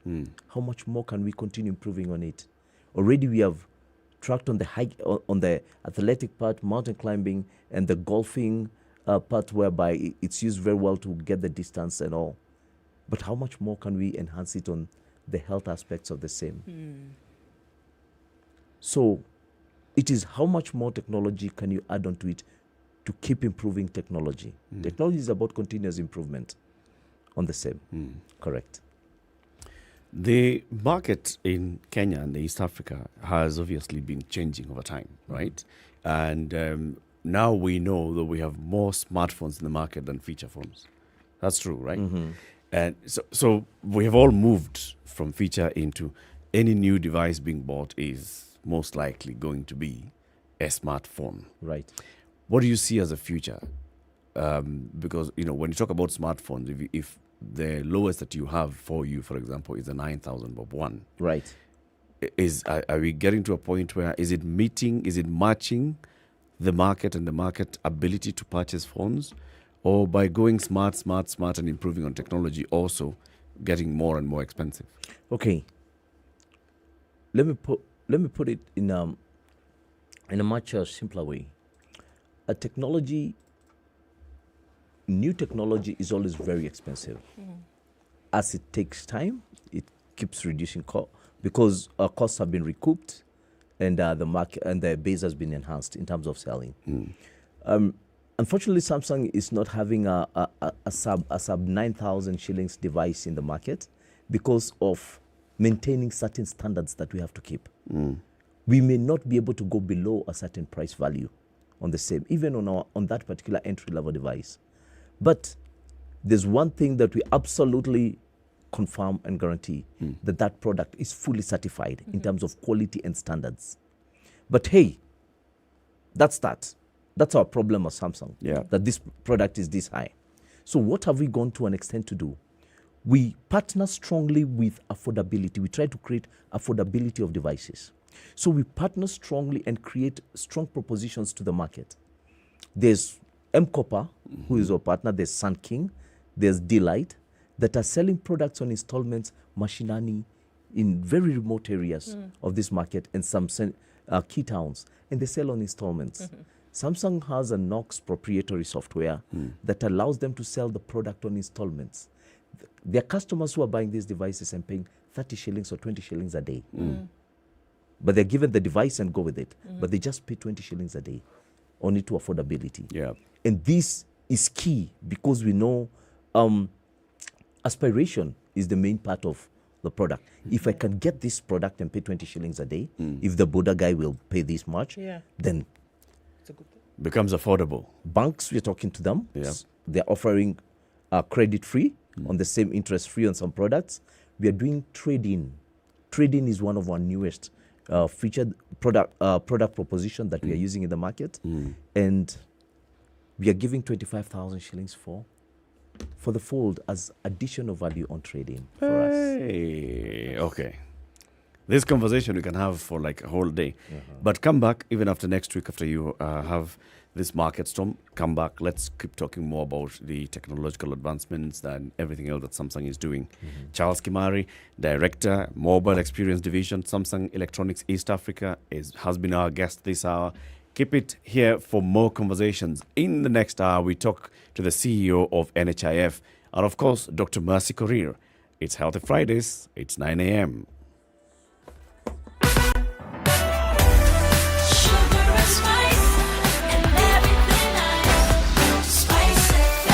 Spice up your life.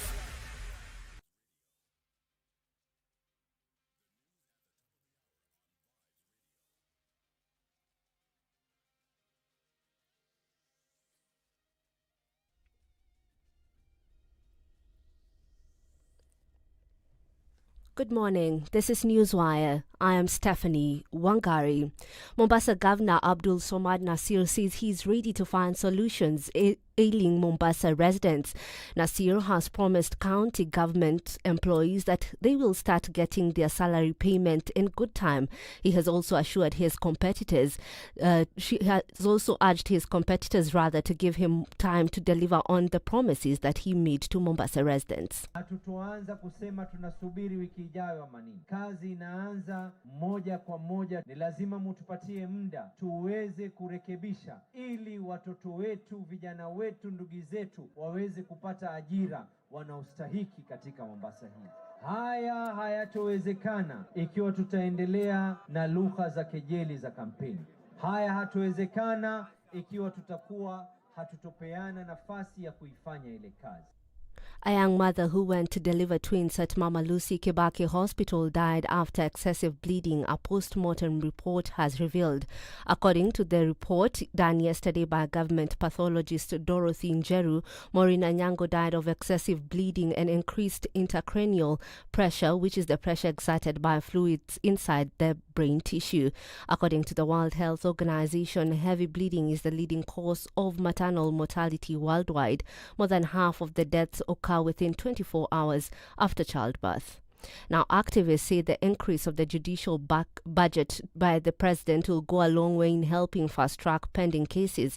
Speaking to Vibes Radio, human rights activist Kip Korir has lauded President William Ruto for appointing and ensuring the swearing-in of 6 judges who were nominated by the Judicial Service Commission 3 years ago.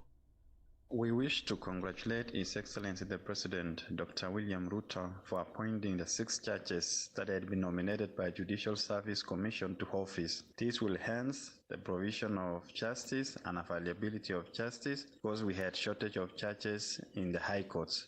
So we thank him and we are happy that he himself is determined to ensure that justice is available at the right time whenever Kenyans go to court.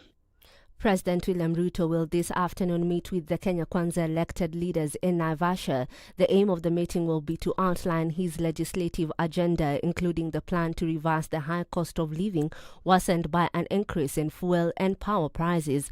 Ruto will also rally them to speedily approve his cabinet secretary nominees.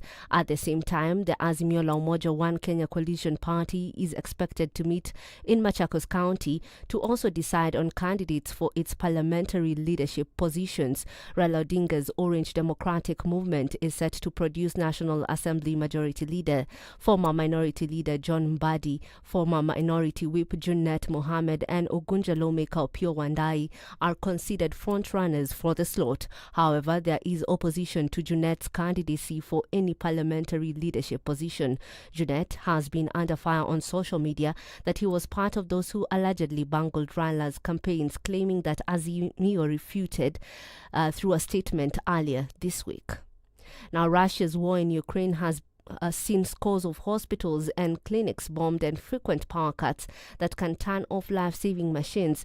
Medical aid groups are using a Kenyan-manufactured breathing device for premature babies that works without electricity, helping save vulnerable newborns in counties affected by the conflict. Staff at the Jaramogi Oginga Odinga Teaching and Referral Hospital in Kisumu, Kenya, said the device brings some relief to those in respiratory distress. Hundreds of foreign royals and leaders are expected to attend the state funeral of Queen Elizabeth II in London on Monday in one of the biggest diplomatic gatherings in decades. Westminster Abbey has space for around 2,000 people, so only heads of state and one or two guests have reportedly been invited to Britain's first state funeral in decades. A handful of countries have meanwhile not been invited to the funeral due to political considerations.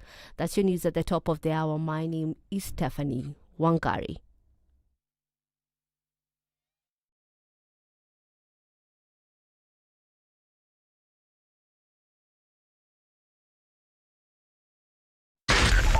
.4 Spice FM, Nairobi. Okay, traffic moving in through the city. We have some of it really still heavy on Jogo Road coming into the city, as well as the Thika Superhighway. That still continues, but it's nothing too... Well, okay, that's a lie. It's actually quite crazy from Survey, and it's coming into the CBD. Limuru Road is still pretty busy as well. Coming out of Westlands, hot and heavy traffic on James Gishuru now is spilling over to Kuna Road. The Red Hill Link Road might be a bit of an issue even until now. Let's keep an eye on things. State House Road, we're looking at that whole Ring Road, Westlands, still continuing with some traffic. The CBD is taking a lot of traffic coming in from Muranga Road, so we're going to keep an eye on that through the morning. Talk to us about where you might be stuck, still in the middle of traffic hour. SpiceFM KE on Twitter. Our aim is to keep things moving this morning.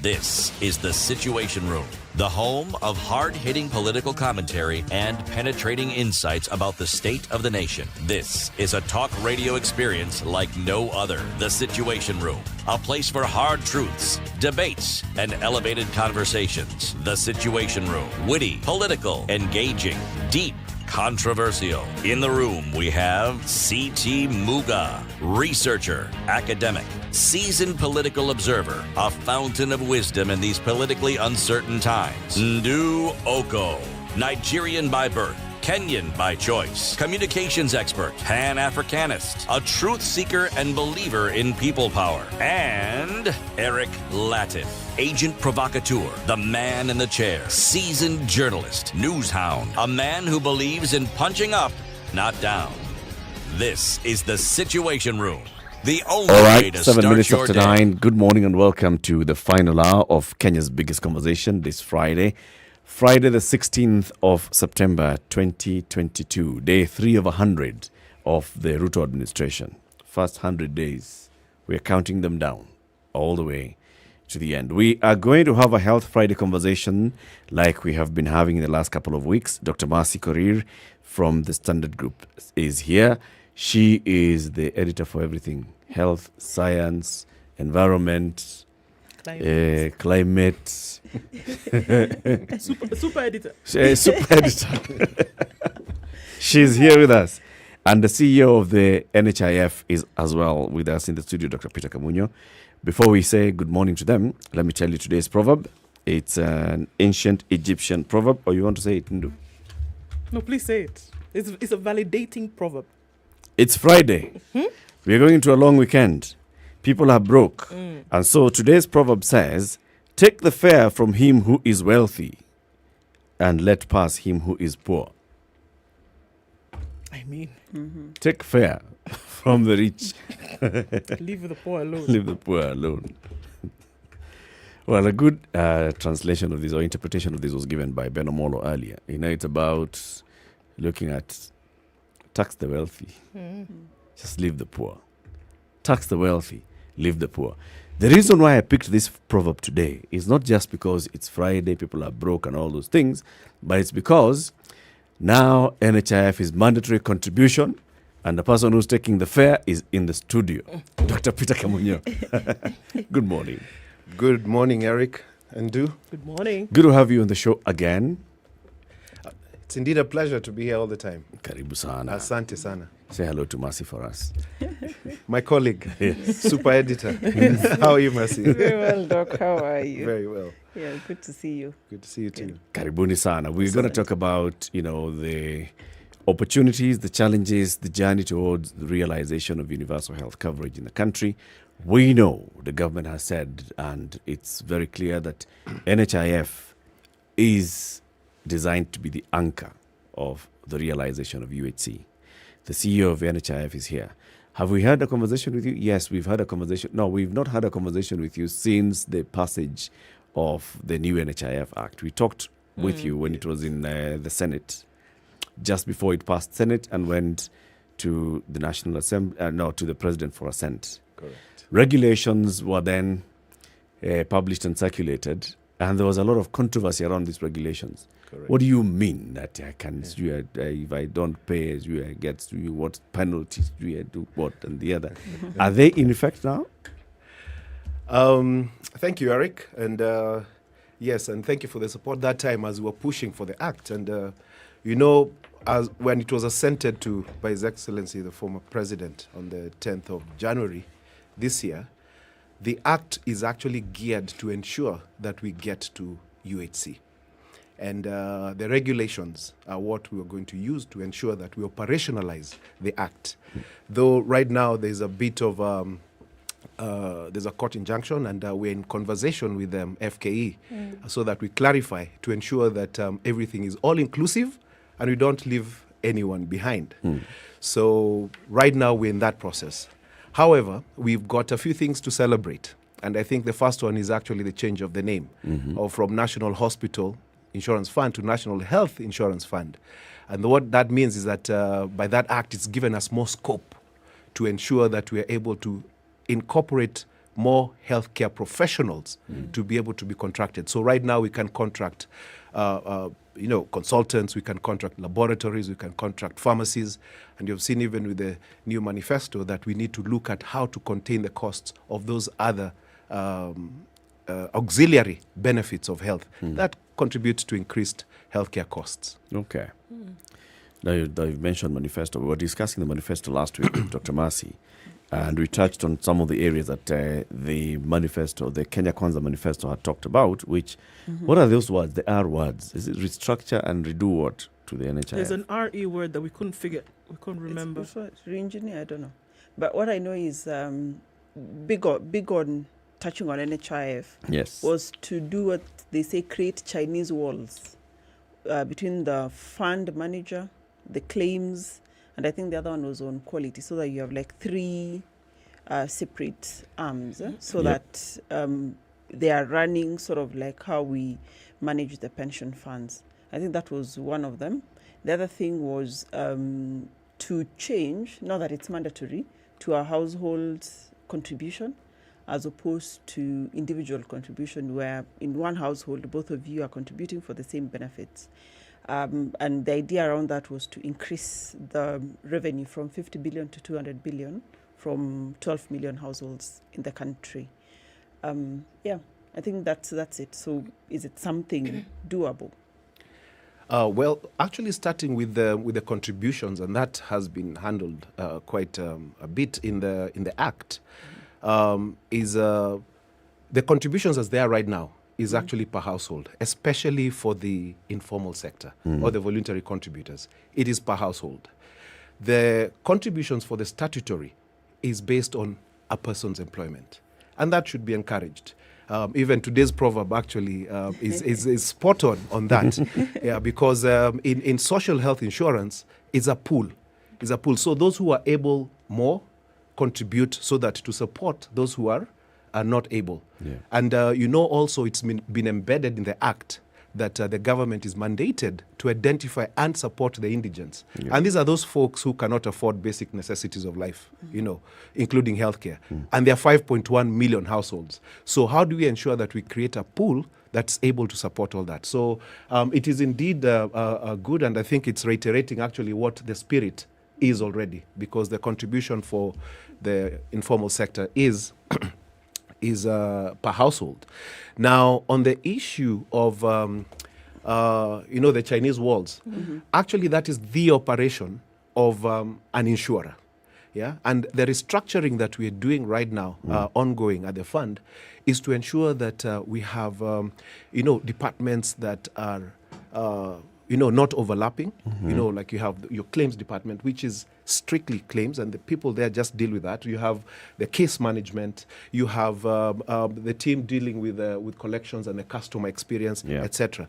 And this is the key reform that we're in the process of executing right now. So this is they should not sit separately, like in separate institutions, because they work together. Because the people who are collecting are insuring, and the people who are following up, and then the people who are paying, because their KPIs are also facing different directions, but they need to be under the same umbrella, where main thing is to protect the fund and ensure that people get access to quality care. Yeah. Good. So this Chinese walls were to have the funds with a custodian, NHIF as the quality assurance, and then a different entity does the claim settlement. So I think the idea is to really separate completely, so that there is no, yes, they should work together, but I think in that working together, then there is risk of fraud and collusion. So maybe that's why they so not be a department, but be a completely different entity, like break up NHIF into 3 different institutions. Okay, but those are elements. The operating rhythm of an insurance company is a daily operating rhythm. Every day there are people joining. Every day there are people going to hospital. Every day there are claims being processed and being paid. And in fact, one of the key achievements that we've had is the increase in the claims payout and the turnaround time for the current claims. So, and that is what should be encouraged. With proper reporting, that information and visibility is there, just like you see also in private insurance with the reporting that they do. So the issue of transparency is taken care of. The issue of efficiency is taken care of. So it is best to do it that way, and but to have very clear, roles as it is done anywhere else. So because of that operating rhythm, if you put them in separate institutions, you will definitely introduce inefficiencies and divergent what do you call KPIs basically. People pulling in different directions. Correct. Yeah. Taking into consideration the real situation today, looking at the practice of NHIF, that you have your card, because now this is it, isn't it? Yes. That it's the millions of people who are seeking healthcare at any facility. Are we at the point that NHIF ought to be when it comes to the delivery of healthcare that is then paid for based on your contribution? We're not even talking about aspirational. Where do you want to be? Do you want all 50 million people in the country to be covered regardless? Do we currently have 10 million?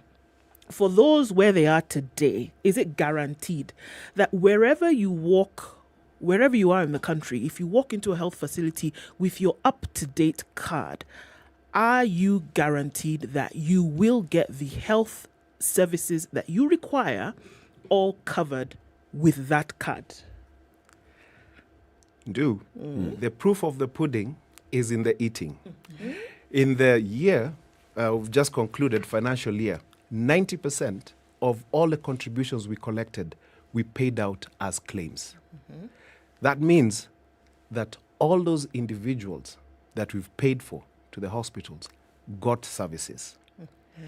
And right now, anyone who is valid is eligible to get all our suite of benefits, which is over 10 different packages, and inpatient and outpatient. And we're talking about, if you look at a good example, let's say people on dialysis, for example, we're paying close to about 4 billion in terms of dialysis. You can count how many lives those ones are being saved. So with a valid card, with our over 7,600 providers right now, countrywide, that is a sure bet. So the 74 billion we paid in claims is not money. Look at that as lives saved. Look at that as livelihoods saved. Because we know, and another great point also in the manifesto, that 36% of Kenyans are one illness away from poverty. Yeah, and that is a fact, because we know 1 million Kenyans become poor every year. So indeed, if your card is active, you, and God forbid, but should you need to, you can access services. Yes. But when you say 90%, did you say 90 or 96%? 90%. 90% of all contributions in that financial year were paid out as benefits. Correct. Is that a good thing or is that a dangerous thing? Because not everybody who contributed sought the service, but 90% of the money that you had went to pay claims. Yes. Great question, Eric, and that is actually good. Why? Because with when you look at insurance, based on the revenue that you collect, you'd find private insurance would budget for 75% to go to pay claims, and then the balance for administration and commissions, etc. And for us, our target as a social health insurer is that we pay out up to 85%. But also, remember, the premium you pay and the benefit you get are also night and day. Like a whole household pays 6,000 shillings annually. So a household is the principal, spouse, and children up to whatever number. And they can access all the benefits. If, for example, one of them, and I'll use dialysis again because that was very topical a few months ago. That means that family, that one person getting dialysis gets up to 936,000 shillings worth of benefits. Okay. And remember, they paid only 6,000 shillings. Anyone who needs to go to deliver, we would reimburse the hospital 30,000. And the household paid 6,000. Anyone who goes for specialized surgery will pay anywhere between 450 to 500,000. And you paid what? 6,000. 17 shillings a day. So that is why that is the threshold, because in the calculation, you know that an X% of the population will become sick, X% will have this type of illness, will require surgery, and that's how we do our actuarial projections to come up with the budgets of and working towards 85. Now, when you have anything in the environment that changes that, that's what can throw it off. For example, if you have an epidemic, for example, if you have things like fraud, would skew those numbers. But actually calculated, that is the target that we are looking at. Yeah. There's the issue then of how you identify the service providers and the kind of contracts you sign with the service providers. Yes. That was a big issue a couple of months ago. In fact, now you still haven't resolved it, have you? Because you're still talking about, as we keep having conversations, let's just renew it temporarily. What is it that you are haggling with the hospitals over? Yeah, one of the key reforms that we were doing is the benefit package and also the way we engage with our providers. So the big thing that we're able to do in the new contracts that we have with our providers is we're able to standardize.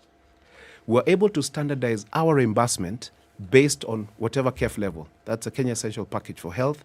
So you have like a level 2 is a dispensary, all the way to a level 6, which is a referral hospital.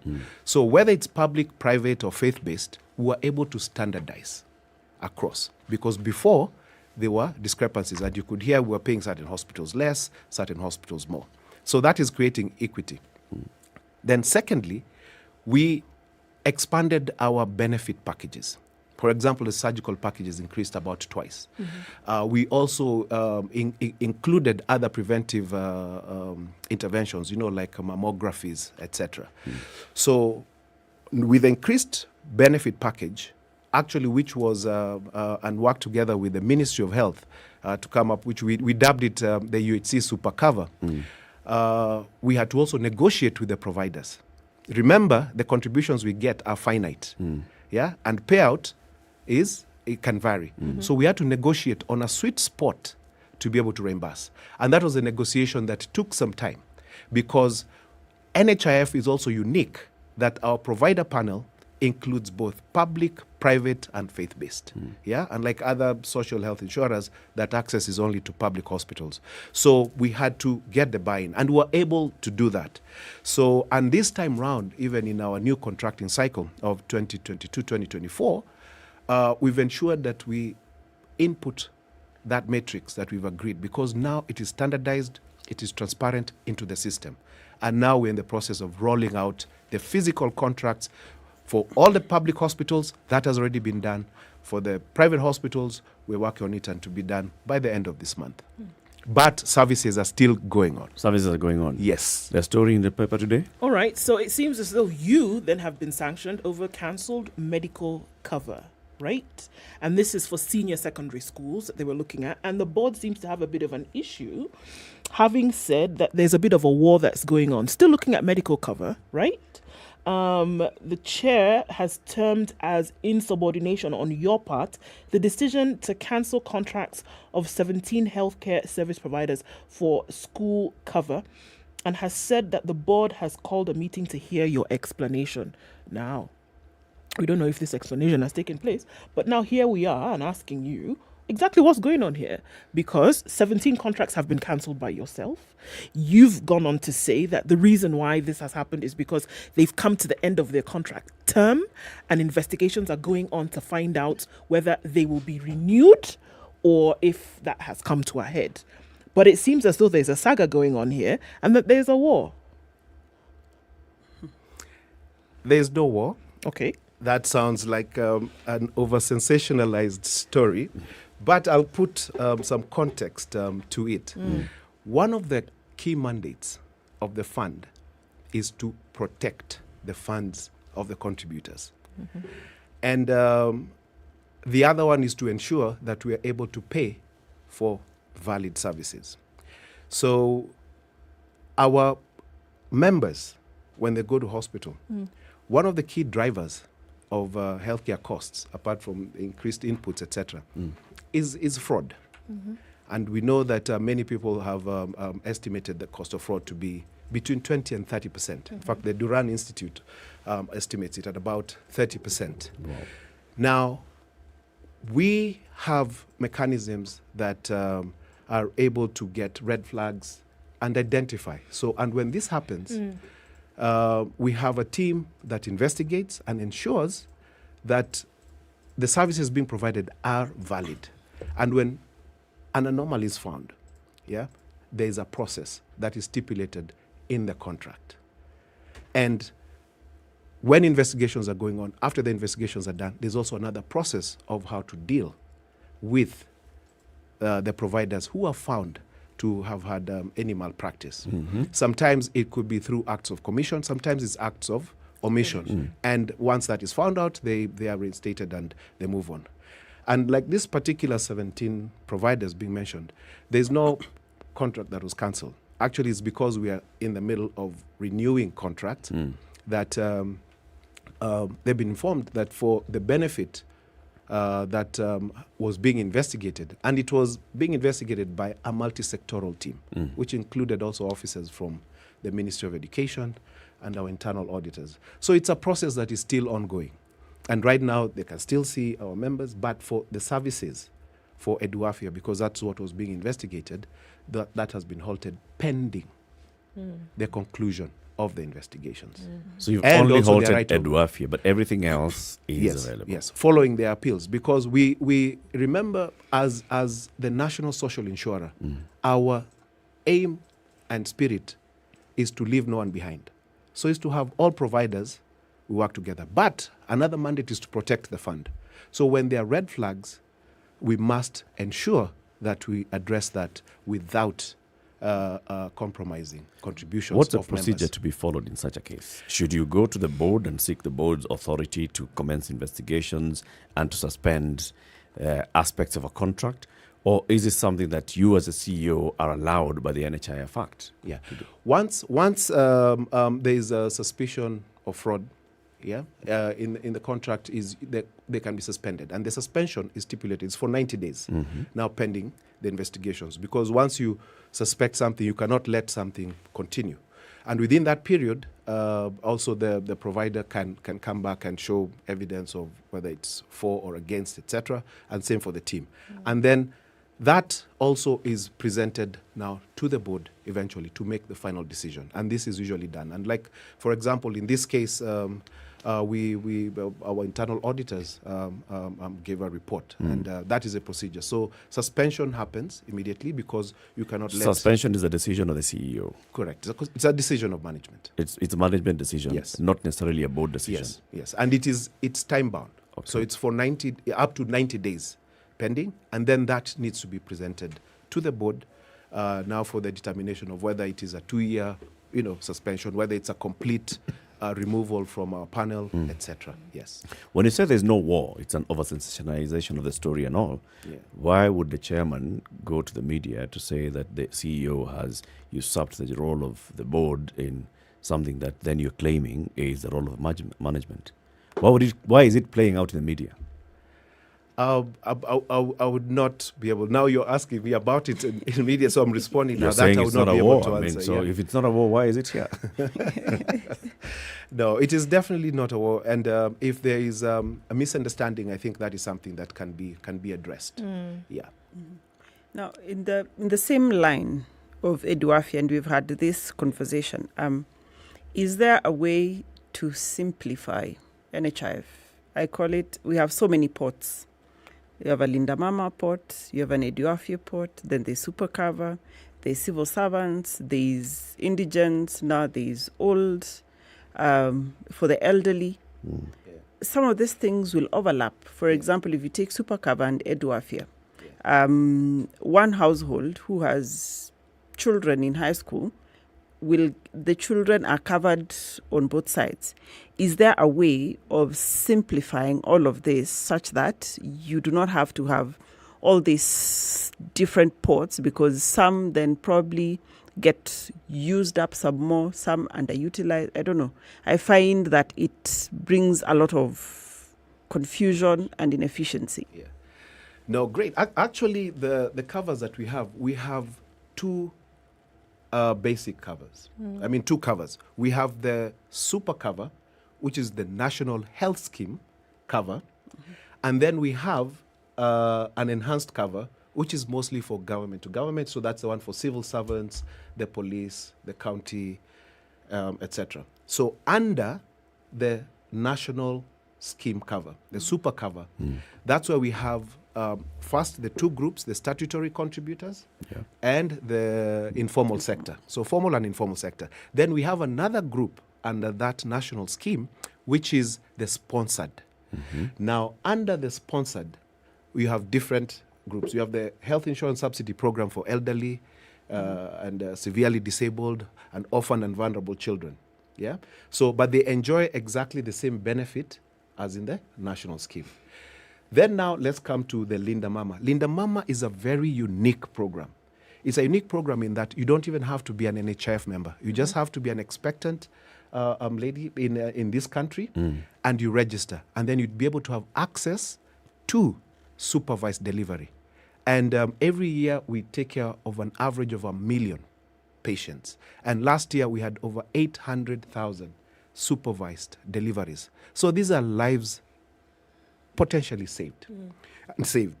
So Linda Mama is not only, it's not for members. It's not for members. Any person any expectant mother. Exactly. All right. And then Eduafia is also unique in that these are secondary school students who now have access to that enhanced cover. So it is beyond. So this is to ensure that those students do not have any shortcoming, because as a social health insurer, there are limits that we get to. But the enhanced cover that we have, like for the civil servants, it is expanded, the limits are bigger, the access is more. So that is the uniqueness of Eduafia, to ensure that the students are not compromised and also the families are not exposed to any point for a child who has the potential to become a future leader. Does a parent have to be a contributor for a child to benefit from Eduafia? Actually not. So as long as you are yes below 18, or you are registered in a school. Yes. Public or private? Public. Public schools. Public schools. You get to access Eduafia. Correct. It's a good one. I have got to say that it's a good one. I I'd heard about it, but I had not experienced it until a friend of mine, Nashon, and I've told this story many times, has a son in secondary school who has enjoyed the benefits and continues to enjoy the benefits of Edwafia in facilities going through cancer treatment. And he keeps saying, this thing I have seen, the work that it does. There are very many questions, though, on access to Edwafia and whether facilities actually know what Edwafia is all about. Let's talk about that after the break. Okay. Dr. Peter Kamunyo is the CEO of the NHIF.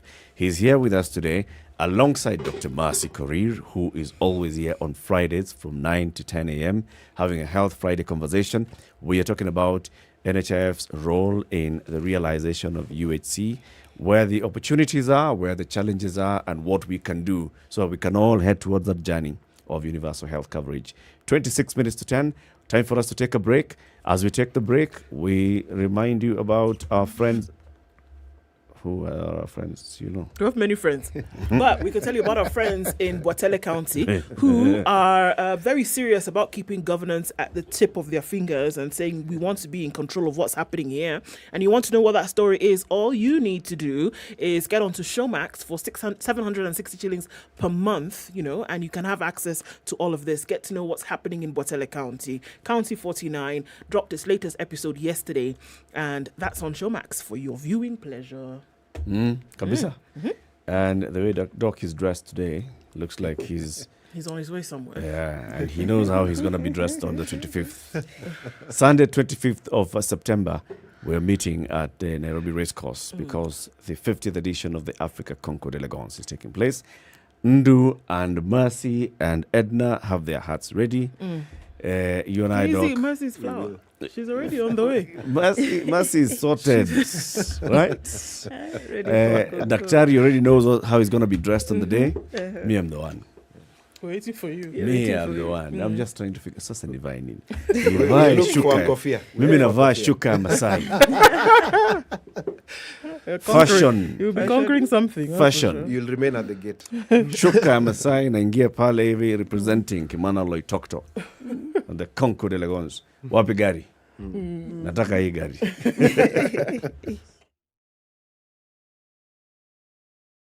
This is the Situation Room, the only way to start your day. We know it is cold, but Cold Stone Creamery has hot deals for you. This month, enjoy cups of rich and creamy ice cream, delicious ice cream cakes, and fresh oven-baked cakes at amazing prices. Visit any of our stores in Nairobi or Mombasa and indulge in your favorite treats. Cold Stone Creamery, the ultimate ice cream experience.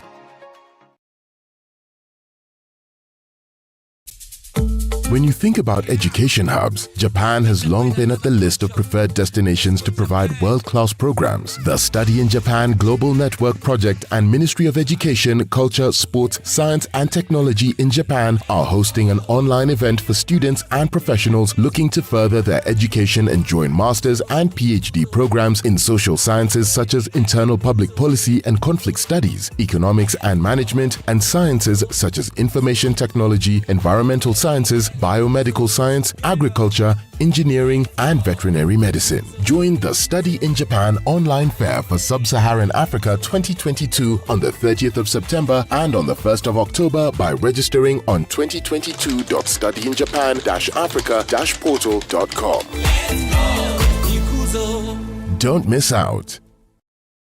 Showmax has done it again. County 49. A gripping political drama that follows the ongoings within Bwatele County, Kenya's fictional 49th county, will premiere on Showmax on Thursday, the 25th of August. If any of our demands are not met, your governor will be executed live online. Tune into the Situation Room from 6 a.m. every weekday to find out more about County 49 and why you need to subscribe to Showmax for this and more premium Kenyan content. Are you ready, Nairobi? Big up Standard Group Radio Maisha. There's something cooking. Ladies and gentlemen, and we're about to serve you with a lot of greatness. Please welcome. If you've got great taste in music, from superb Kenyan artists, an amazing palate, and into gaming, keep a lookout for an experience to remember from Radio Maisha. If last time was anything to go by, It's Crispy the drama boy. I'm so excited, it's already weekend. we're just warming up. We just getting started. This Sun is time, peaking clouds in it's Nairobi at 17. We'll see highs of 24. 24 will also be the high in a sunny Nakuru at 17. And it's raining at 16 in Nyeri, highs of 22. And we'll see highs of 23 in Eldoret, where the sun is up at 18. Rain continues in Mombasa at 25, highs of 29, and 28 will be the high in a rainy Malindi as well at 26. Looking into Kisumu, it's sunny at 23, it's sunny at 23 as well in Kakamega. 21 and rainy conditions in Kampala, highs of 26, and we'll see highs of 30 in a wet Dar es Salaam as well at 26.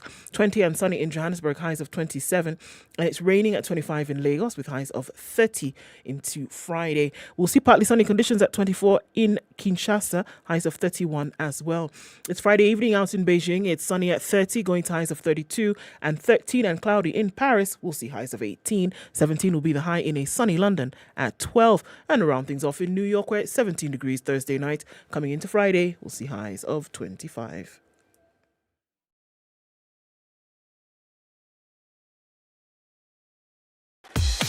Welcome to Spice FM, the best exclusive radio station bringing you the best mix of the best music ever. The clock says we're out of traffic hour. Let's see what's actually happening on the roads. Still a little bit heavy on Jogo Road, but that's thinning out. Landis Road is what is taking a bumper-to-bumper hit, then going out towards Kamkunji. On the Thika Superhighway, much better now, but then just past that drift going towards the Pangani underpass, still some traffic, as well as on Kiambu Road this morning. Coming out of Western, still a little bit sticky, but it should be all right going past 10 o'clock. Through the morning, talk to us. Spice FM, KE on Twitter.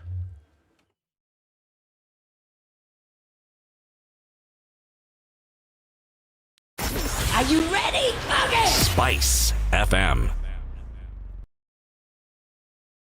Mature, intelligent talk every morning. Spice up yourself.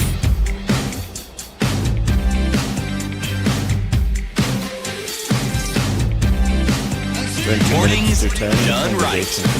94.4 Spice FM. Dr. Peter Kamunyo, the CEO of NHIF, Think Out Loud says the CEO seems not to understand that Linda Mama is not functional in many, not only private, but also government hospitals. Aingia ground. Haona vitu iko tofauti. Respond to that. Are you aware that there are places where Linda Mama is unheard of? Yeah. Yes, because for Linda Mama is a specific contract. And Linda Mama, as you know, is actually funded by the government. So we have a different rate for Linda Mama. And the hospitals that do provide Linda Mama are contracted and allowed to do that. Yeah, so you'd find a lot of the hospitals doing that are mostly faith-based institutions and some private institutions, and then mostly also public institutions.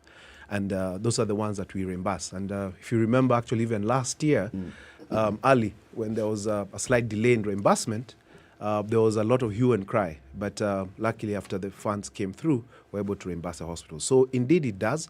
It's not all hospitals. It's the hospitals that have agreed on that reimbursement rate for Linda Mama. Okay. How does one tell? How does one tell? It's because you will be registered at that facility when you go.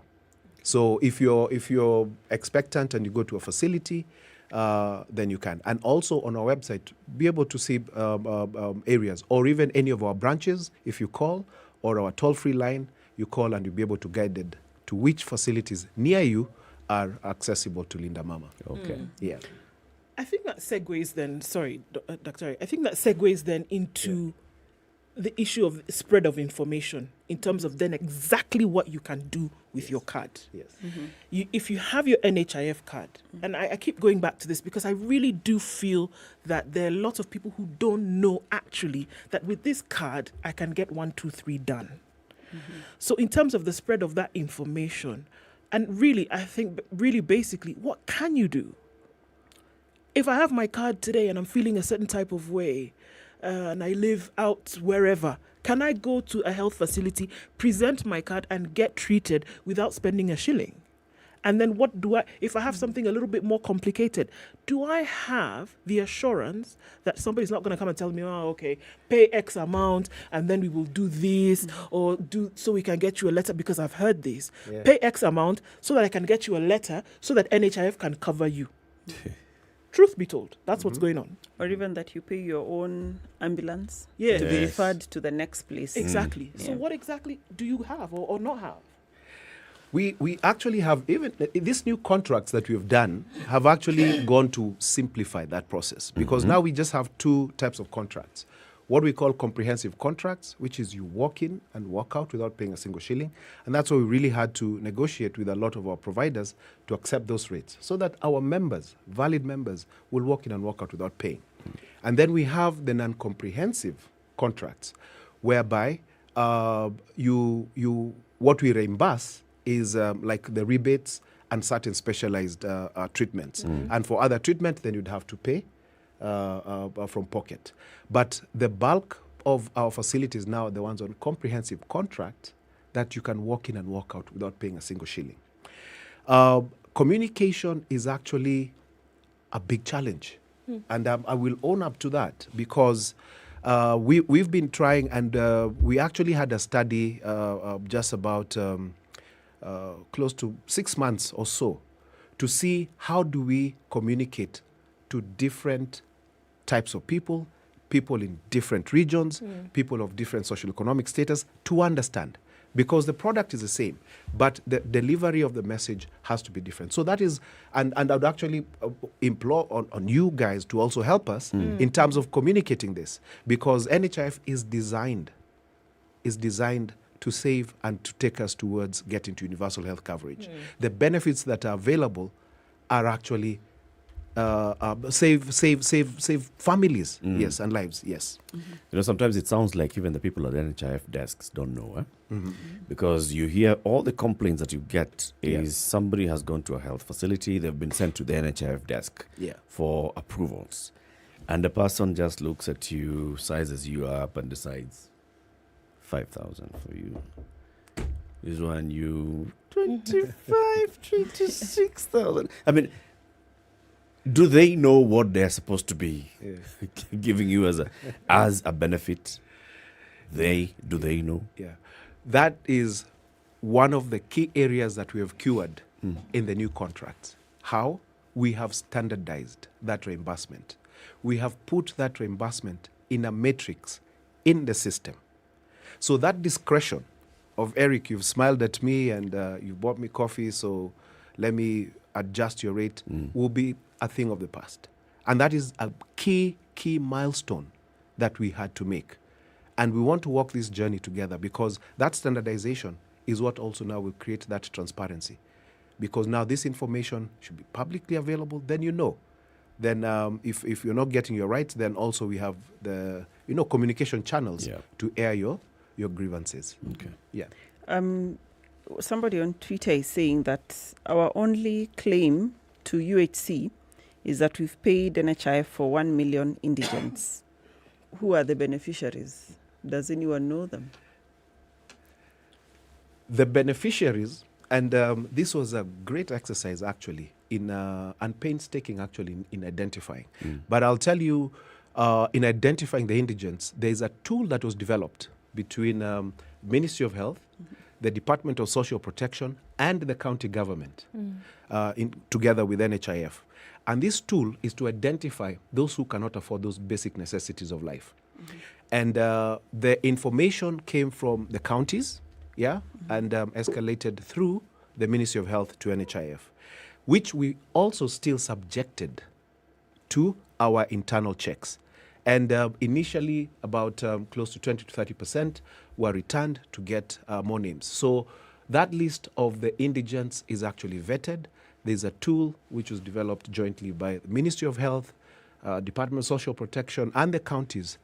But we are still looking at developing and ensuring that process is even more transparent. And not just that, that we actually get that indigent at the grassroots. And that question about our only claim to UHC sponsoring the 1 million indigents, it's good for us to understand what really is UHC. And I will not define it, because UHC is basically ensuring that no one suffers that financial hardship. But what are the pillars for it? One of them, so if you're talking about financial hardship, is economic empowerment. What does economic empowerment mean? If you are rich enough to pay for all medical services, then you can say you're in a state of UHC, isn't it? Because you can afford it. But is that possible? No, it is not.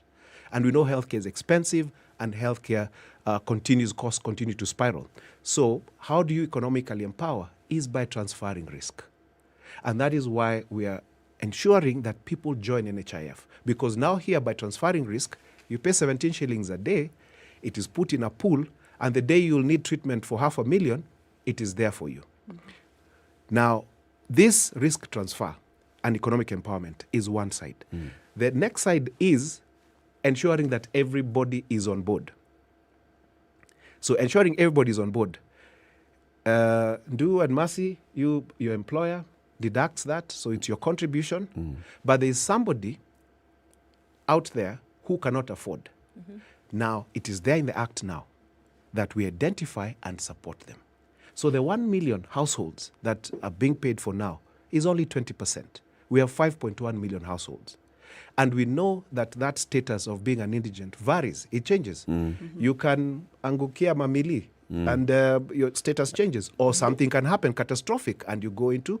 So it's a process that should happen every year. So we need to look at how to ensure the 5.1 million or thereabout are actually known and supported. Then that is a state of UHC.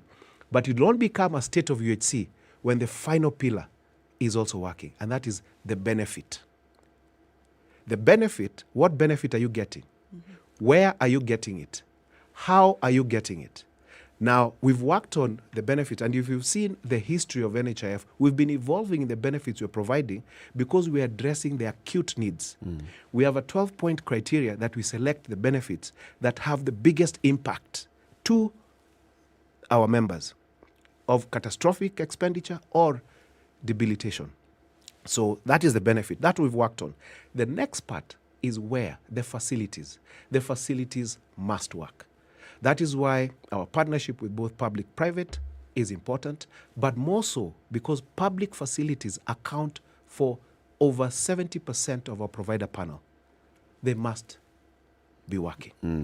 And then it becomes now a state of UHC. And what is the beauty about it? It is a cycle that members go there, they get services, we reimburse the hospital. So they're healthy, they're able to earn their living, they're able to pay their contribution or supported, and the cycle continues. Then we're in a state of UHC. And actually, I can see that light at the end of the tunnel. And it's not a train coming. How far? It is very... Right now, if you actually ask me, if we can all indigents actually identified, and the balance of 4 actually is about 4 million balance identified and supported, and especially the public and county hospitals working, we are in a state. So that is key. So that is where our focus should be, and that's why even in our partnership with the counties to ensure also that they're able to claim from NHIF so that we're able to reimburse them. Yeah, and also to other measures to support. You reduce fraud, waste, and abuse as well, so that the funds are available to be able to expand. So from what I get, NHIF has a focus on mainly curative services, secondary care, tertiary care. But then looking at the administration where we are in, their intent, according to the manifesto, is to focus on primary health care, which is 50% of the budget. How does NHIF adjust or fit into what the government of the day wants to do? Yes, to get to UHC, actually all those aspects are important, both primary and preventive care, and then curative and up to rehabilitative care. Now, let's start with now NHIF first. NHIF is an insurer. It means that we collect contributions and have a certain defined set of benefits that we pay out. So that means the scope has to be limited to that. And of course, there's also the saying that prevention is better and cheaper. Yeah. But what is that cost of prevention, and who should do it? The aspects of prevention that we can do and be able to project, like vaccinations, like the KP we pay for. In the new benefit cycle, we've expanded some of the tests to prevent and early detection, like fluoroscopy, the mammographies, which we've included. So all that is there. But the primary care, where you're at the grassroots doing prevention, having community health workers, that also needs to be a function of the government, the county government at the grassroots, so that it segues and all that is prevented at that level, because it's beyond just sending information and whatever. It's also about clean water. It's also about other preventive measures. So that needs to be a function there. And in fact, it was a question that was actually raised the other time. Why can't you even do something for prevention of cancer of the cervix? And we did a simulation. If we look at the susceptible population, it would cost the fund 18 billion to have a preventive program for, let's say, cancer of the cervix. So obviously, as an insurer, that is not sustainable, because insurance, you're paying for what might or might not happen. And it's a projection, and our contributions are finite. So here is where we work together with the government and the county government, so that the primary care, like level 1 in the KEF levels, is taken care of. And then where we take over from is from level 2 to level 6. Would ring fencing funds, all health funds, including NHIF, going to the counties and especially our public health facilities, add any value to the benefits and to the services that the citizens are getting? Actually, that is the silver bullet to close that gap of benefit and facilities, because their reimbursements that we give the hospitals are enough to actually sustain the operations of an institution that sees our members. So ring fencing there also has many advantages. Number one is that institution also becomes responsible for its bottom line. So they work towards improving the benefits and the services that are offered. So it creates a conducive environment to build and improve the capacity of our public institutions. And that is something that we've been working with the Council of Governors and imploring that they work on the PFM Act, the Facility Improvement Fund, to ensure that those funds for the hospitals, and at the end of the day, there would actually be some returns which can be used for other development. But the funds indeed, and that's what we would promote. And you can see the result of that in other institutions. Like I was in a faith-based institution about 6 months ago, and they've done a big 4-story new hospital, state-of-the-art, theaters, and they say that was all from legit NHIF reimbursement. So it is something that we should encourage. From the list of the facilities, unfortunately, I think out of the top 30, I'm only seeing 3 public hospitals. Kenyatta is top of the list, got 1.8 billion in 2021. Moi Teaching and Referral, 713 billion. Then the next one is Coast General at number 29 at 139 million shillings, 713 million, sorry. And the other one is on 39. But the rest are either private hospitals. Between number 2 and number 20 is private and faith-based. And faith-based hospitals. So what is happening with our public facilities? Yet we know there are so many of them, big facilities that are even level 5, level 6. Some of the hospitals here are level 4, level 3 private hospitals. So what's happening to our public facilities? Numbers don't lie. And that is a demonstration of how, when you invest in a hospital, that and patients, because our operation is there's clinical freedom, patients have a choice. And where do patients go? They go where they trust, because this is a business of trust. And we also did a research to show why are they going to certain facilities and not others. The number one reason that came out was consistency. and it's consistency of service and quality and even just trust. And now you can see, as even public hospitals are investing more in the institutions, it is paying off because the number of patients that are going there is increasing.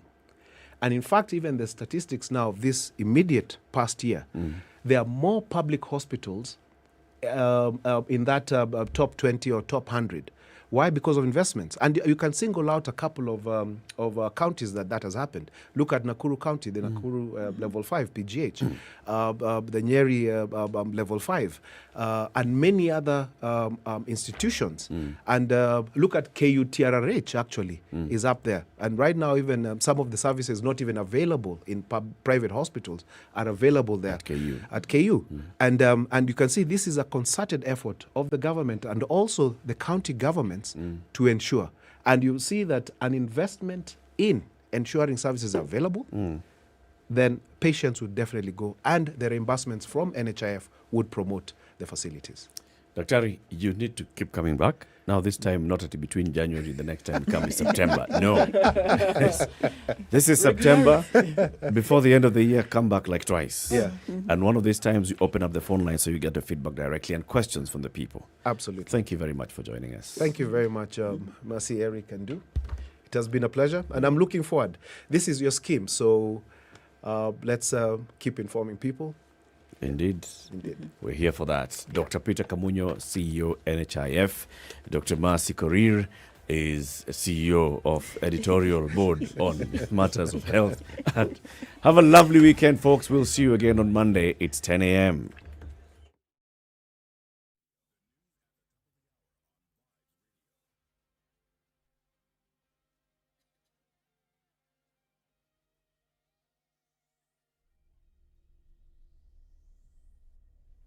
Good morning. This is Newswire. I am Stephanie Wangari.